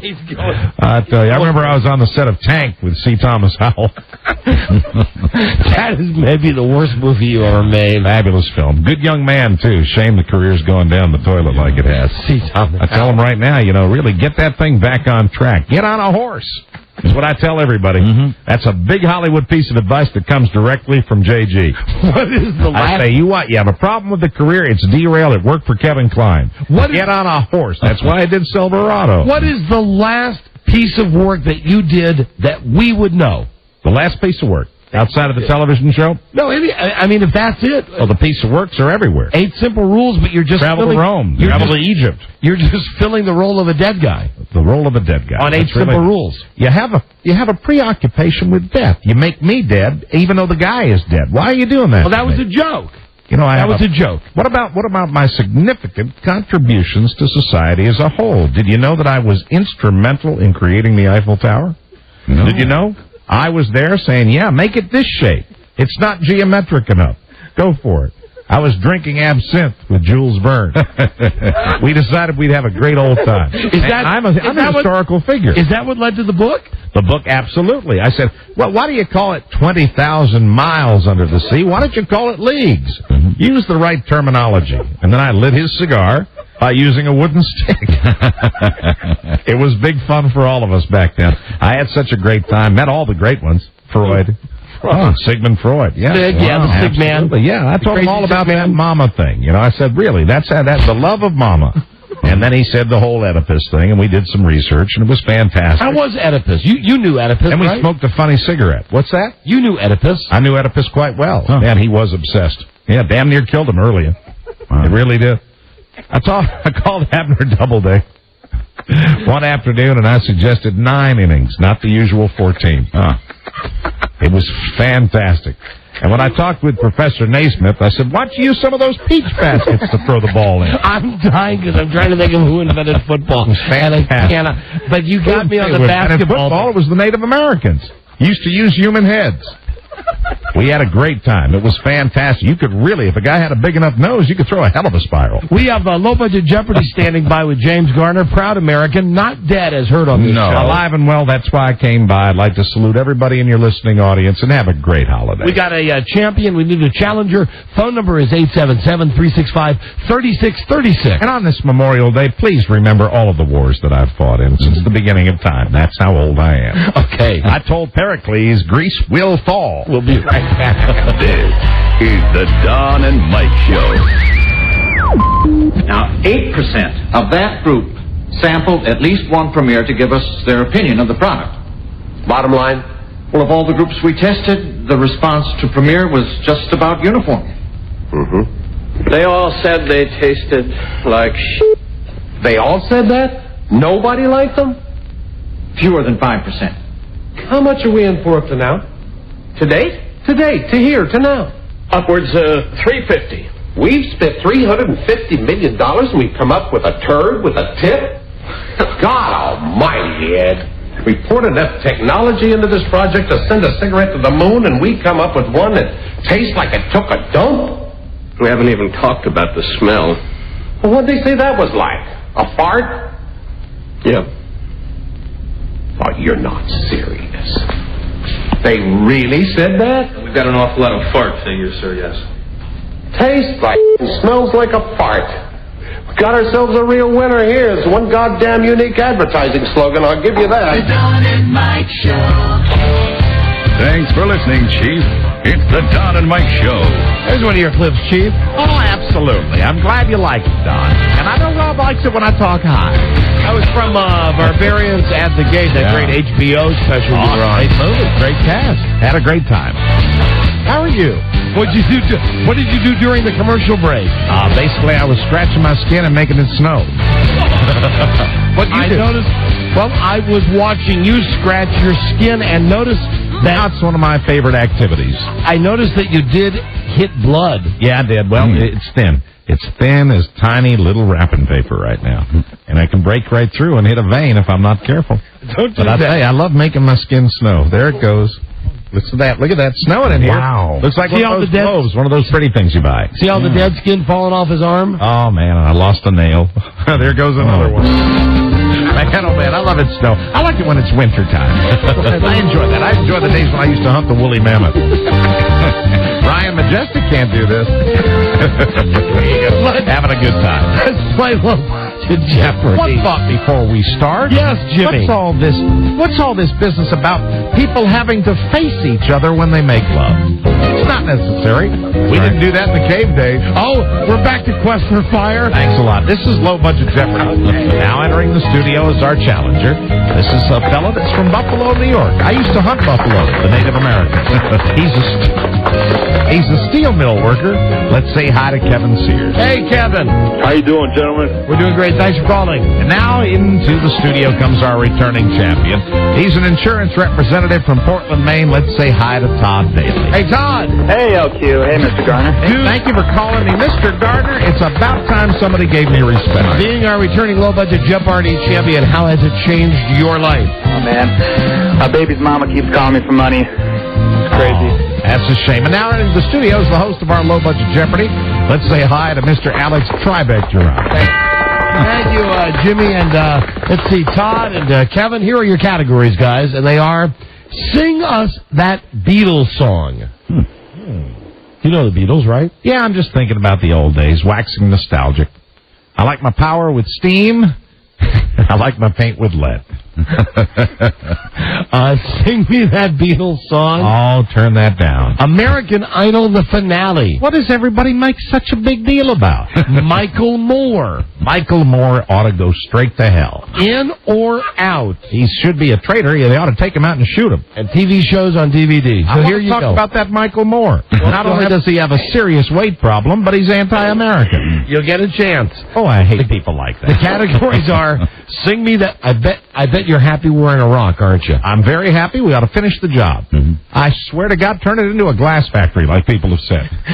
Sing me that Beatles song. Michael Moore. American Idol, the finale. Now, you went and got me mad. Michael Moore in or out, and TV shows on DVD. Man, oh man, give them the technology to win the damn thing. Kevin in Buffalo, we'll start with you. Kevin, go. TV on DVD. All right, now it's a simple yes or no. Are these shows currently available on DVD in box sets? What's this Iraq and Iran? I still call Iran Persia. And I still call Thailand Siam. That's what it is. Do you recognize Alaska and Hawaii? Of course I don't. That's not the United States. That's the territory. So how many states do we have? 13. The originals. No need to go any further. You went all the way back. Absolutely. That's when I used to wear my powdered wig, but it was black. I love the Dakotas together, too. Oh, sorry. Get going with your game. I know you want to play your game. You're on the time schedule and all. TV shows, are they available on DVD and box sets yet? For one, The King of Queens. What is no? Todd, it's your chance to steal. You're the champion. This is a slam dunk. What is yes? Yeah, I know. And listen, Kevin, you would have thought, who the hell watches the show to begin with? But it is on a box set. King of Queens, yes. $1 for Todd Daly. Select again. For two, please. DVD. All right, TV show, is it available on DVD and box set? Johnny Quest. What is yes? $2 for you. Now, that's a show I enjoy. I liked Haji, Ray Span, and all those. That's a good cartoon show. I enjoyed it. Used to watch it back in my 70s. And for $3, here we go. TV shows on DVD and box set or not. The Facts of Life. What is no? That's right. There you go for you. $3, Todd. You've run the first category. Now, You're doing real well. I should tell you, just before anybody calls in to nitpick, you can buy individual episodes of The Facts of Life. All right. But they are not yet available in a season-to-season chronological order in a box set. You know, several thousand years ago, when I was a young man, we didn't even have The Facts of Life taught to us. We had to do it on our own. I know you lived it, right? Absolutely. I was telling you that before during the break. I'd go down there and I'd see a pretty young thing having a drink of water, bending over by the lake. And what was it like? I can't go into detail with the new standards. Yeah. Quest for Fire. What was it like with the snake, with Eve? It was very difficult. I was just off to the side, of course. You know, that whole Adam Eve thing. I was the observer. I was hiding in the bushes, fully clothed. Absolutely. None of this naked in the garden stuff. Who needs to be naked? I could find the fur. Let's see. Kill an animal, gut it, skin it. Todd, Kevin, who's in control there? Todd's in control there, Lord Quizman. Todd, go again. I'll take American Idol finale for one. American Idol finale. Here we go. The color shirt Simon wore on the Results show. What is black? Kevin, your chance to steal. What is gray? Guys, he wore a white shirt. He had a white tuxedo shirt. He had a regular shirt. And he wore a tuxedo jacket, but he didn't wear the tie. No. I watched the show, and I practically threw my cowboy boot right through the screen. And I bet you didn't look how unbuttoned his shirt was. I didn't care for any of those unbuttoned. What do they have to show for? Why do they have to show their stuff? I mean, really, leave something to the imagination. Todd, you're in control. Right back in Quest I'll take for Fire. American Idol for two, Fire, please. we didn't have any imagination because you would just see a young lass who was bending over to light a fire. And you do what came naturally. That's the way it worked. We didn't have any kind of wherewithal for underwear. American Idol for two. This CBS superstar was interviewed on the red carpet. Who is Ray Romano? Right, there you go. $2 for you. Select again, Todd. For $3, please. American Idol. Popular L.A. venue where the final show was held. What is Man's Chinese Theater? Negative. No. Kevin, your chance to steal. What is the Hollywood Bowl? No, guys, it's the Kodak Theater where they have the Oscars. Fantastic invention. You remember when the Polaroid was invented? Now, that was some technology right there. You take a picture, and instantly it appears. You don't have to go through that whole thing that I worked years with Matthew Brady on. Now, he took the first picture of Lincoln. When you took his picture back in the day, it would be that thing you would hold up the giant... The giant... And we put gunpowder in it, and it would explode, cause a flash, and we'd get a perfectly decent photograph. They don't make them like that anymore. Almost looked like a dustpan, what you would hold up, and it would go... Worst boss I ever had? Who? Noah. Why? Get me 2 of this, 2 of that. Blah, blah, blah. I can't possibly find those animals, Noah. Your demands are excessive. Todd? Is it Todd? Okay, yes. Todd's in control. Todd, go again. Can't believe I'm going to do this, but I'll take Sing Us That Beatles song for one, please. All right. Pretty easy. So you can flush them down the floor. Sing me that Beatles song for one. Okay. Hey, Jude. Hey, Jude, Oh, my. don't make it bad. That was not in the form of a question. All right, Kevin, here's your chance to steal. You need some points, son. What is, hey, Jude, don't make it bad. All right, we'll give that to him. We'll give it to him. $1. I have to suffer through the rest of this category, don't I? Sing me that Beatles song for two. How about sing us a Mozart melody? Something. Kevin? Anything. Beatles for two. Todd, your chance to steal. What is something in the way she moves? $2 for you, Todd. My taste in music runs somewhere in between native drums and Amadeus Mozart. I enjoy that thoroughly. I do. Hang on. Beatles. Oh, who are you talking to there? Hold on a second. Do we have a cheating scam? Todd? No, not at all. Todd? Beatles for three, please. Okay, Beatles for three. Revolution. What is say you want a revolution away? $3 you've run the category. Congratulations. Well, you didn't run it, but you got a couple of dollars there. Okay, Select go again, Todd. Thanks. I'll take Michael Moore for one, please. Michael Moore. No. Michael Moore, yes. Oh, man, he's a communist. He's a good filmmaker. He's not a good filmmaker. Now, you bite your tongue, son. That's fighting talk. His latest movie, possibly his greatest movie, a big winner at the Cannes Film Festival. What is Fahrenheit 9/11? Right. Well, I'll give you the dollar because we're playing the game, but the name of that film ought to be I'm a U.S. Trader and ought to be skinned like a cat. His first, here it is for two, his first motion picture of any kind of major notoriety. What is Bowling for Columbine? No. Kevin, it's your chance to steal. No. Don't know. Roger and Me when he went after the guy from GM. And Todd, you're still in control. I'll finish the category. Semi-famous hokey disc jockey who shares the name Michael Moore. I don't know.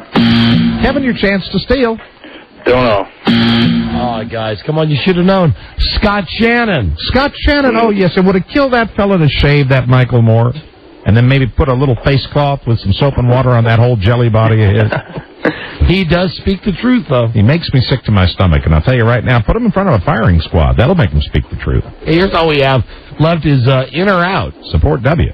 I'll take in or out for one, please. In or out, and it's not belly buttons. It's some broad. What did I write here? A broad who knows. Jessica Shaw is her name, and every week she puts out a magazine with what's in and what's out. So as of this week, May 28th, here you go for one. Can't find anything in a magazine you can't get in a decent newspaper. In or out? Hating Hawaii. Is hating Hawaii in or out? What is in? That's right. $1 for you. Go figure that. It's in to hate Hawaii. Why do you want to hate Hawaiians? Jasmine Trias. They gave us macadamia nuts, and I'd love to chew on those things unless they get caught in my teeth. All right, let's go for two here. In or out? Of course, according to Jessica Shaw, in or out? Hey, you can relate to this one, James. Okay. Walking with a cane. Oh, man, I'll tell you right now, I wish I could. What is in? Walking with a cane is in. Oh, that's terrific. I wish I could. Unfortunately, I've gone all wheels now. I'm sitting in your chair on wheels, and I'll be moved to another seat with wheels. Finally, in or out for three. Metrosexuals. What is out?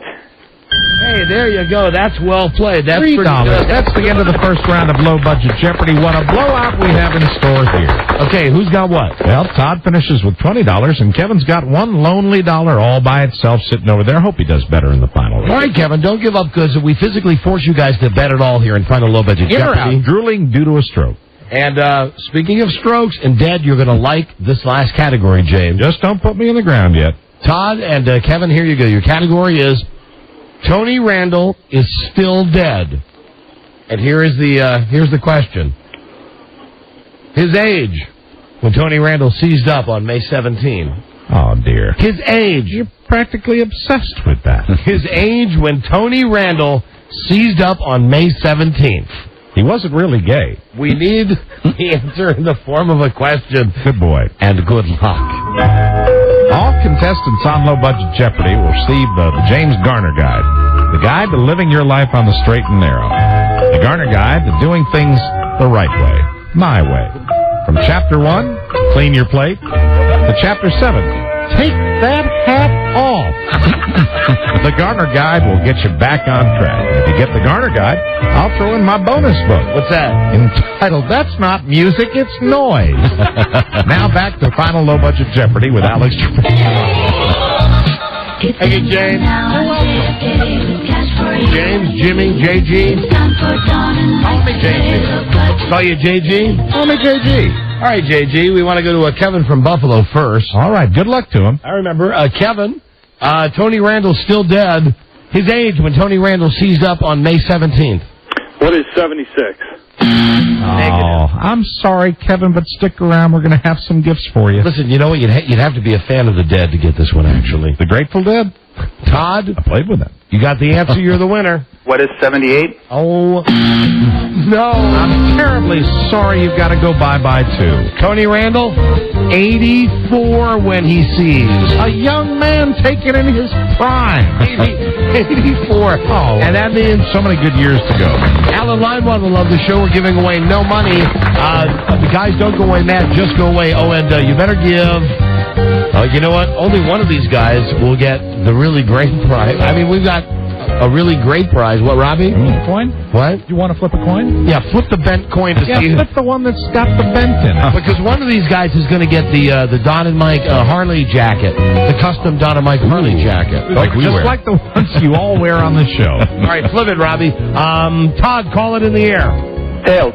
What is it, Robbie? It is indeed tails. Tails. Oh, it's a lucky day for our champion. Congratulations, Todd. Todd, you've won a one-of-a-kind embroidered Don and Mike leather jacket. Awesome, Courtesy of Patriot Harley Davidson in the city of Fairfax. Saturday, May 29th. Join Rob Spiewak. Are you going to be out there, son? I am. You never rode a motorcycle in your life. Lucky Rob. There's not one big enough for him. I tell you right now, put him on one. I'd like to see one. Get him a sidecar at Patriot Harley Davidson for their open house festivities, special Harley savings, free lunch, and live music. Don't eat all the lunch, son. Exclusively at Patriot Harley Davidson. Live the legend like me. But wait, there's more. Well, we've got something for you. Kevin, are you ready? Yes.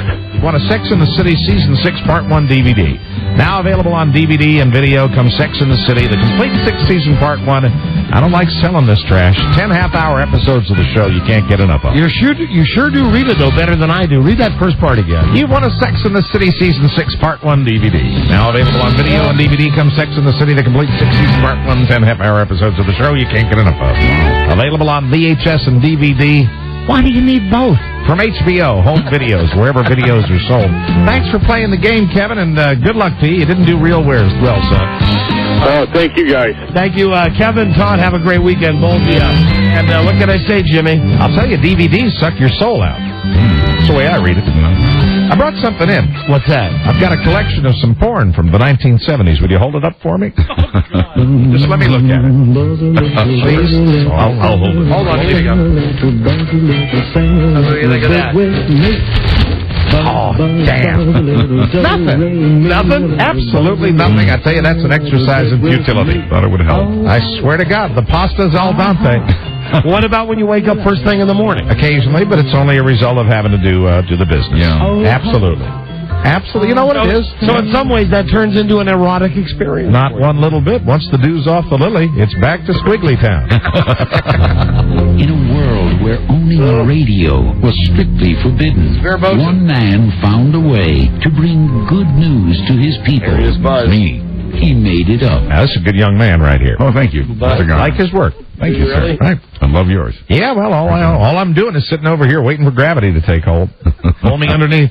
You know, I was holding up the, not really pornography, holding up the newspaper, but I wanted to read this today because I wrote, She Ain't So Stupid. And Jim, I'd like your feedback on this. I'll give you my feedback on anything. American Idol.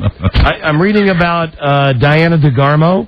Oh, yes. Here's how she knew that she lost. And she's not so stupid, but the producers of the show are. They came down. Here's the quote from her. Diana DeGarmo suspected at the beginning of the show that she was the loser because producers told her, Fantasia, you're going to sing a song called Dreams. Diana, you'll be singing a song called I Believe.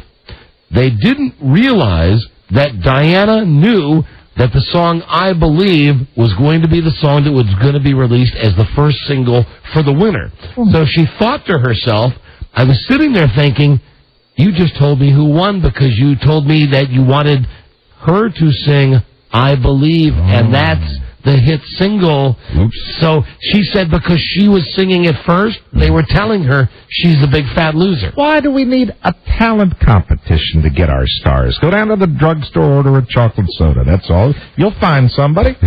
Really. It all went to hell when they destroyed the contract system at MGM. Plus, what is your lead story on the news and comments today? Today, our Homeland Security Department was caught off guard by the latest terror warning. Oh, dear. That's quite a controversy. It's that Michael Moore. Blame him. Shave, son. Always remember and never forget that Low Budget Jeopardy is a production of Coron Incorporated and is distributed by King World. Yes, Stay tuned for news and comments coming up on the Don and Mike Don Show. And Mike Show. All this has been very... I got to go make water. Professional. This is the Don and Mike Show. What's the word from Planet Crackpot? The Don and Mike Show. It's the political statement right here. Yeah. What? Absolutely nothing. That's right. It should be on the WBUF Top 500. Absolutely. Say it again. That's right. What? Nothing? Absolutely nothing. Say it again. Ow! There you go. Time for Buzz's News and Comment now. Brought to you by Smoke Break. You know, at moments when I really seriously think about what we're doing, right? I think like every day at 3 o'clock, we should just play that song. I think like after 2 days, I feel like a dork. We just played War every day when we started the show. This is good. News and Comment brought to you by Smoke Break. Smokers, break the nasty habit. This is good. Smoke. Without gaining weight. Smoke Break is the revolutionary tablet for smokers. Available now at fine retailers. My favorite part is when this smoker screams out for his gay lover. Now listen, he's in pain. John! And then, who knows what happens. Oh, they love each other. Here's Buzz. Hi, Buzz. Hi, Don and Mike. From our National Insecurity Department, when the FBI and the Attorney General announced this week that we'd be at a higher alert level throughout the summer, your Homeland Security Department was among the last to know. It's Homeland Security's job to issue terrorism warnings, and that department was completely cut out of the process, leading to this week's announcement. That's not only incompetent, it ticked off the people at Homeland Security who are supposed to be helping protect us. Who's the guy? Who's the squarehead that's the... Don Ridge. Okay. Mm-hmm. I saw him on The View. Right. Maybe yesterday. And I had to look at myself. First, I'm looking at myself always because I just see myself everywhere. Yeah, you're compact. I'm looking at myself in third person saying, first, why are you watching The View? Well, I watch The View because I like hearing those bitches yell at each other. But then the second thing is, what the hell is the guy in charge of Homeland Security telling Star Jones we're okay for? Shouldn't the guy, regardless... Shouldn't he be back at his office? Yeah. Regardless if it's The View, if it's the Leno show, the Letterman show, whatever the show is. Yeah. We don't need him. Don't be making PR appearances. And the other thing about that guy that I have to ask, is he bad in hearing? Does he have hearing aids? I don't know. I don't know. Because... I know he's like a veteran, and he might have been wounded or something. He had the thing in his ears, in both of them, flesh-colored, white flesh-colored, that looked like they were hearing aids, but I didn't know if they were a way for, them to say, all is still okay, Mr. Tonka, all is still okay. No, look to your left, right. Look to your left. Okay, now look to your right. Now, repeat what we said. Mm-hmm. I don't know. Maybe not, but it's kind of weird he's on that show. I can understand, the morning show, the news shows, the network news shows in the morning. But he's when they all do their stuff, but then what do you do? Is he going to go on Ellen next? It's all those broads talking about what you give your kid for breakfast in the morning and talking about Donald Trump and all. I agree with you. I don't think you should be on it. Homeland Security is a big concern. Let's welcome him. Yay! Bring him out. Hi there. Yay. Hello. Maybe that's why he was cut out of the process. Yeah, really. And remember the words of Attorney General John Ashcroft that Al-Qaeda, quote, is ready to attack the United States. Again, Homeland Security learned that at the same time we did. Wow. You'd think they would have heard before. You're being asked to be extra patient and extra vigilant if you're flying this holiday weekend. Wear slip-off shoes, they say. The tough security at America's airports has just been made even tougher in light of the latest terrorist threats. Travelers are being asked to watch for unattached packages or anything that just doesn't look right. Photographs of 7 suspected terrorists were released yesterday by the FBI, which says they could be anywhere in the country. Quoting the head of the FAA, we're on red alert looking for those individuals. He also says you can now check on airport status with your PDA laptop or cell phone at faa.gov/wireless. Shouldn't we have been looking for these guys all along, though? I mean, not them specifically, but looking for suspicious people, looking for bags that are I would hope at the airport. I would hope they've done that. And shouldn't we have better tabs on their location instead of just starting to look for them now? I think that when we see that, we have to get used to that kind of stuff, that it really is... They've exhausted some of the other stuff, and they want the public's help in trying to find these guys. Yeah.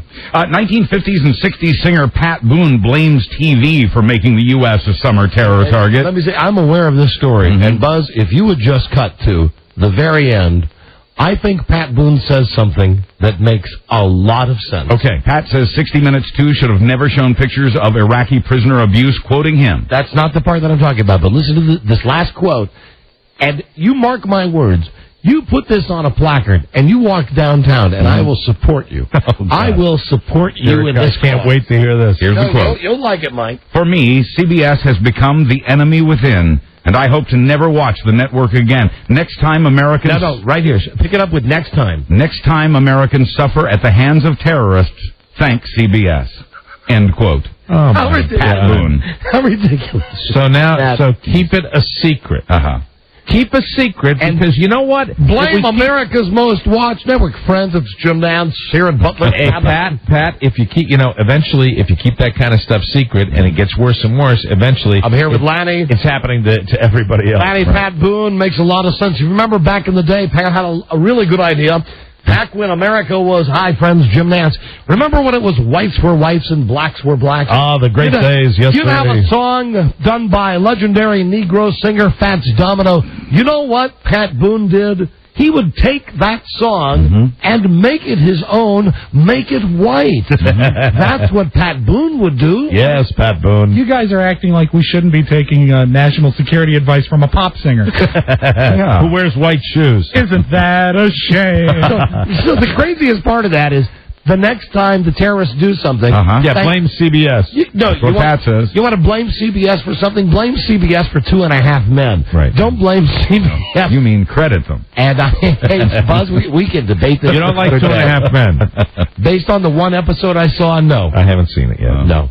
Movie man Michael Moore, meanwhile, says he has film of a 20-minute interview he did with American businessman Nick Berg. That's the man who was beheaded, of course. And Moore says the footage was not used in his new anti-war, anti-Bush movie, Fahrenheit 9/11. Oh, so it's just a coincidence that he interviewed the guy who was beheaded. In making the movie, he got this piece of film, and in the end, in the editing process, decided not to use it, and it was after that that Berg was beheaded. You know, his mom has been under a lot of scrutiny. Really? Mary Tyler Moore. Yeah, there's no way that baby came out of Mary Tyler Moore. No. Not a chance. It came out of her mouth. And his sister Mandy. Mandy Moore. Right. Mandy Moore. Michael Moore says he won't release this clip of film to the press or to the public, at least for now. He says he's sharing the film with Berg's family and asking them what they'd like to do with it. Moore won't say what Berg talks about on the film. Excuse me, and Berg's parents have stopped answering. Need a moment, Buzz? No, I'm good, thanks. We have a moment here. No, I'm good, thank you. Just to play the elephant sound effect, which is now taking the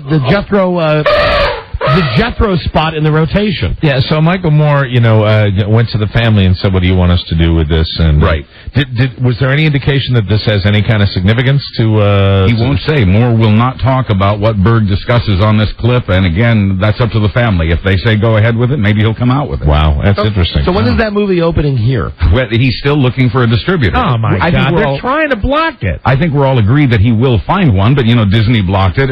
Surely there's someone out here. Isn't there an independent... Or what about that Miramax? Doesn't Miramax run anything? That's Disney. That's Disney. There's a big picture of Harvey Weinstein with his arm around Michael Moore at the Cannes Film Festival. This doesn't make a lot of sense. No, it doesn't. But Michael Eisner at Disney, which owns Miramax, is blocking their release of the film. What about New Line Cinema? I know that's another crappy company that I think they got lucky with the Teenage Mutant Ninja Turtles, and that's how they became a real movie company. It's amazing that that somebody can block this. Yeah. it seems silly to me. I mean, he made a film. It won an award at a prestigious film festival. The award, yeah. And we can't see it. I mean, God, has it got a political agenda? I think we will see it at some point, and people are clamoring to do so. However, you can still see Scooby-Doo. Thank God. In theaters throughout America. And Scooby-Doo 2 and 3 and 4 and 5. Scooby-Doo 2 is now down to the dollar theaters, so go see it before it's out on video. Yeah, and don't forget, I still have both of your guys' tickets to see Soul Plane. Ah, Soul Plane, yes. Snoop is the pilot. There have been times in recent history we thought we might be on the verge of destroying the planet. I read something about that movie. Sounded funny. Yeah, it looks funny. The trailer looks great. On the plane, there's first class and there's low class. Those are the only two spots. And in first class, everything's beautiful with leather. And in no class, they don't even have the monitors that they're watching are old black and white TV sets. In the front, they're having caviar and Cristal champagne. In the back, they're having 40s and Popeye's fried chicken. That's funny. I really like, that movie does look silly. I would go to see that if they would have a whites-only show. Because, let's face it, Mike, it is a black comedy. It's a black comedy. You go to the theater this weekend, you're going to stand out like a sore thumb. Oh, go see it. How about have a good time. Do it this weekend. How about like 9 a.m. Saturday morning, whites only, who want to see Soul Plane? You're asking them to discriminate, but they're not going to. No, they won't. They never listen to me. Right. There have been times in recent history we thought we might be on the verge of destroying the planet. We had no idea how close we were. A new report says the code to prepare nuclear missiles for launch was 0000000. Hey, that's a good code. No one cracked that one. While we were still in the Cold War. The U.S. code for unlocking the missiles for launch was 8 zeros, according to one of the men who simulated firing 50-minute-mans at Russia in the 1970s. Oh, my God. No, he's not retarded. That's scary. Hold on, let me think of this now. This is the power to kill everybody within miles of the... What could the code be? 000000000. Doesn't that seem a little dumb? Yeah, a little simplistic. But other than that, I mean, it's not as bad as it sounds because the secret knock to get into the room was shaving a haircut. Maybe they didn't know how to change the code. I mean, I don't have a briefcase anymore. As Mike loves saying, I carry a purse now. Yes. But back in the days when I had a briefcase, when you would get it from the store, right? If it was one of those that had the thing, it comes that way. It would come at 000, so you would have to set it for 3 numbers that you liked and you could remember. And you better use that briefcase every day, otherwise you forget the code. From what I've heard, this was an intentional choice to make it all zeros.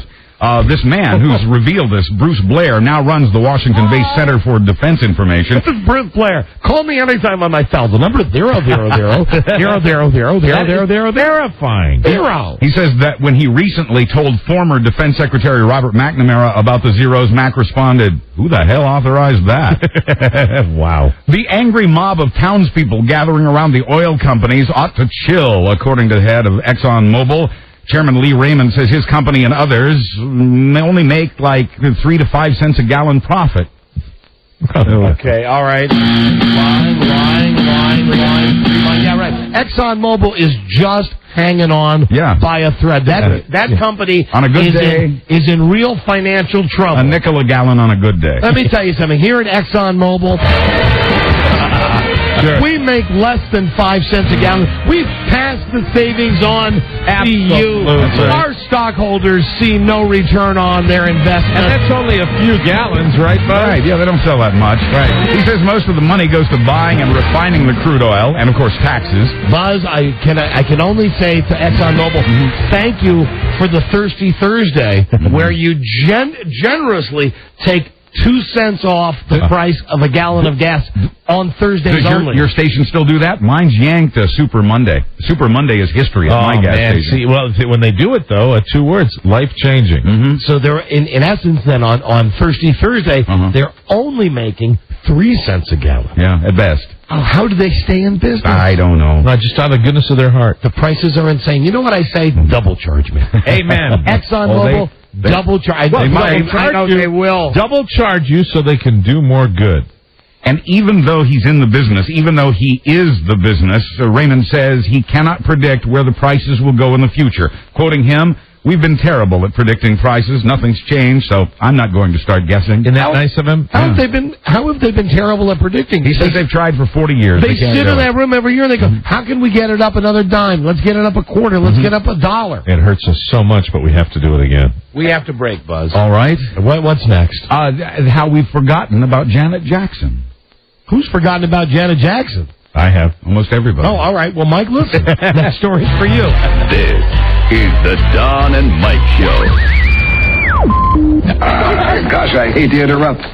It's all been so incredibly fascinating and entertaining and instructive. Really, the time has just flown by. The Don and Mike Show. Featuring new dimensions of hatred.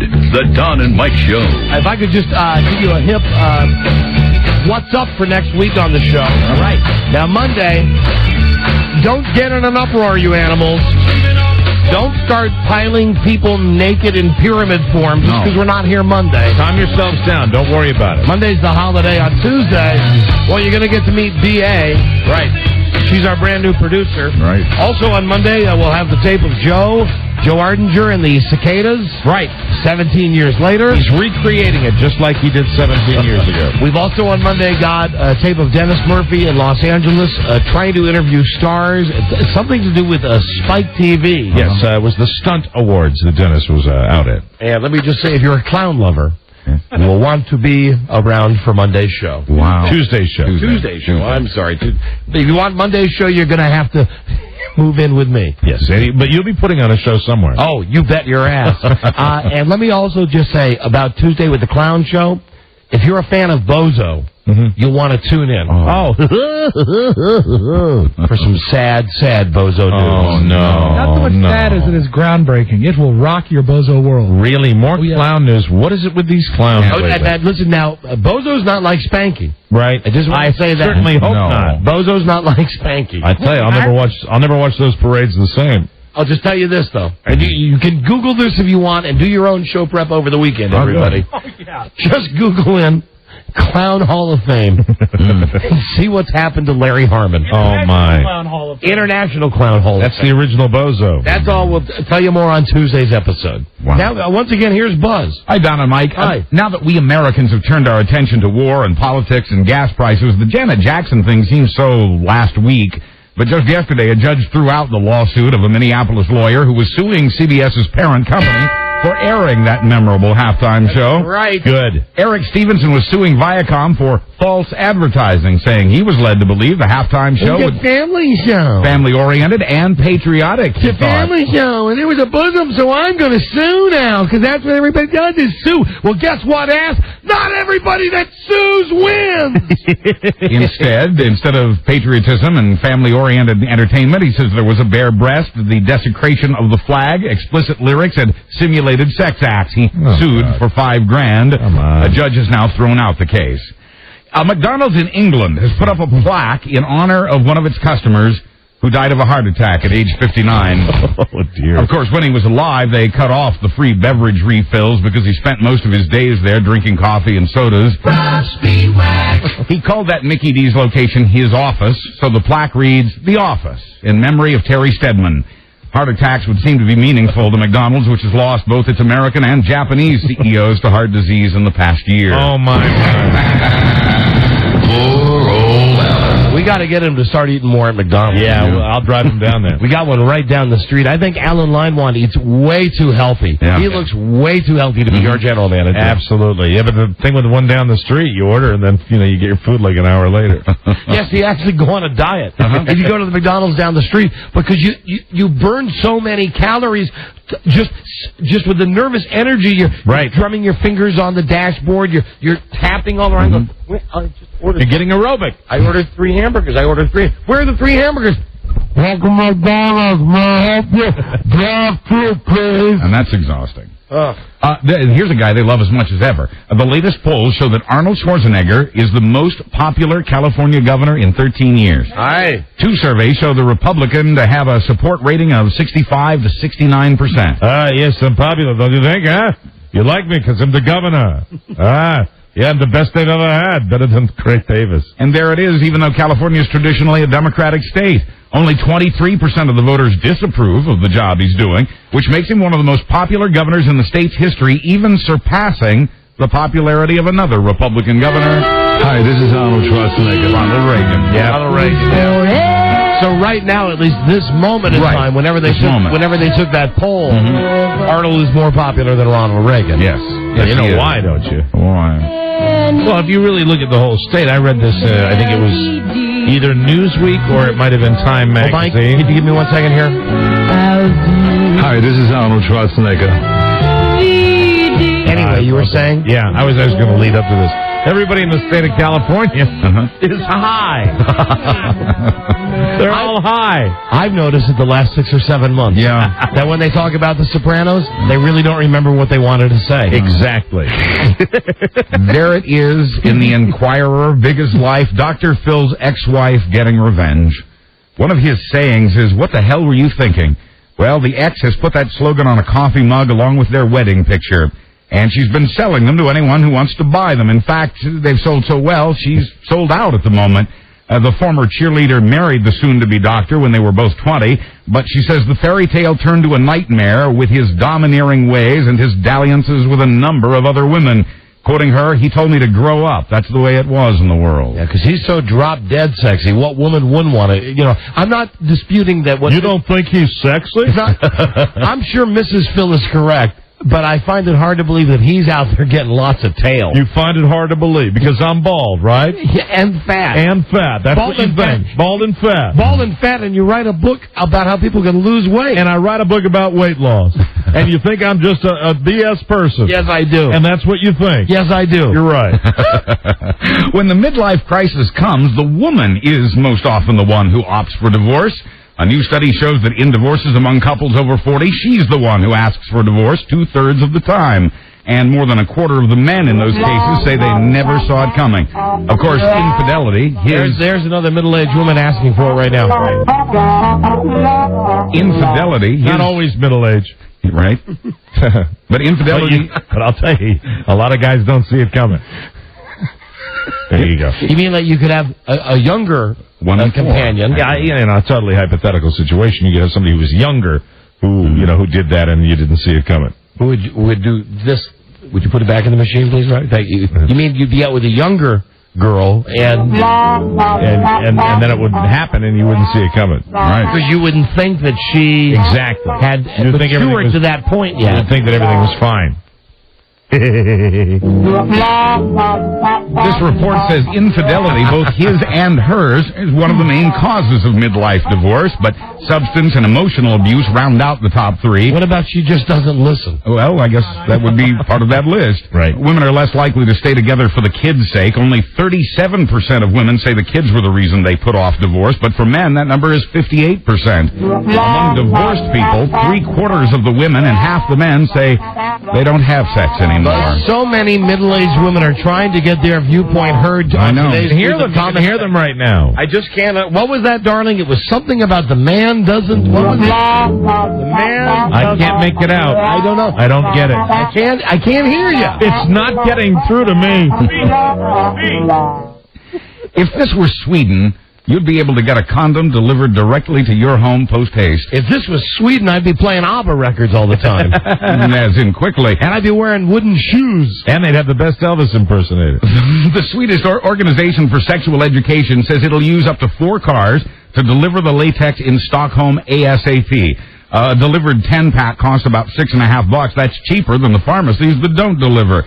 Chlamydia is up in Sweden. This is one way they hope to turn that around. Sweet chlamydia. I always said that'd be a great name for a little girl. You like yours broiled or fried? My chlamydia? Yeah. Broiled, Mike. I'm watching you. I'm watching my weight. Yeah, nothing like great fried chlamydia. And now welcome to your new American Idol. Here she is, Chlamydia! Next year. Oh, we found it. The Swedish Elvis. This came from Sweden. Yeah. One through a pod in the car door, yes. Yeah. Policemen were begun to well. Right. Man to the jump to begun to swing. To the heart to yellow marching, let's rock. There you go. Perfect rhythm. Let's rock. That's right. Everyone who's there, blood. I I know we're skipping around. This is number 322 on WBUF's Top 500 Memorial Day Countdown. And he went to the Dennis Murphy School of Recording. Why do it right? It had to happen. I believe we have our first arrest for taking upskirt photos with a cell phone. In Columbus, Ohio, a 25-year-old man was caught in a grocery store by the mother of a 13-year-old girl. Oh, dear. Police found pictures of 20 other girls on the phone, which the man reportedly tried to snatch away from the officer after... Upskirt is just funny always. It had been confiscated. Upskirt photos. Rob showing his phone. That's gross. I got you. Did you get an upskirt picture of Mike? I don't know. It's saving the image. Hold Image on. captured, now saving. Here it comes. I love that technology. It's like, how long does it say? Oh, my. Here it comes. Okay, is it coming right now, Rob? It is it upskirt? I'm glad you did this. Not really now, huh? It is, yes. Up pants. That's me gently relaxing. May I take a look at your picture phone? Right. Oh, you want to get that one right out to the fans. Absolutely. That's lovely, isn't it? Christmas card. Yes, I love that photo. And it is upskirt. Rob, stop taking upskirt pictures of me. Nice kilt, though. In sports, a Brooklyn boy's been kicked off his youth league baseball team for being too good. I hope his name isn't Zyga. Oh. In Brooklyn with the egg creams, Sandy Koufax. I always root for the Jew. Sandy Koufax, who now I like to call a friend. Proud to. It was something like I'm proud to call a friend. Oh, Buzz, hold on. 11-year-old Anthony Sublano has been... Your microphone went off. Yes, it did. It's on. Thank you. 11-year-old Anthony Sublano has been banned from pitching against a Catholic League team because of his killer fastball. The 80-pound pitcher says, quote, most of the time I just throw strikes. I never walk anybody. I don't think this is fair. My teammates depend on me. Quoting his mom, we told our son if you work hard, good things will happen. Now his hard work has gotten him banned. Yeah, that's not fair. No. And finally, in Taiwan, a man has finally gotten married in spite of his name. What's his name? One woman was brave enough. I'll get to it. Okay, I know. One woman was brave enough to What's the name? One woman was brave enough to get to know Mr. Lon when other women, 50 other women, were not. What's the last name? One woman, their names are backwards from ours. So the given name is last. Okay, all right. So my name would be Source Mike. Exactly. It works like that. It would be O'Mara Mike. It would be Burbank Buzz or Elston Michael. Okay, I'm with you. Well, one woman agreed to date and marry Mr. Lon after others ran away in fear. Mr. Lon's new wife was not put off by his given name as the others were. Translated literally, Shang Ta means penis too big. I'm Buzz Burbank. Wow. On the Don and Mike Show. Thanks for losing the license. And it was going to be a good weekend, too.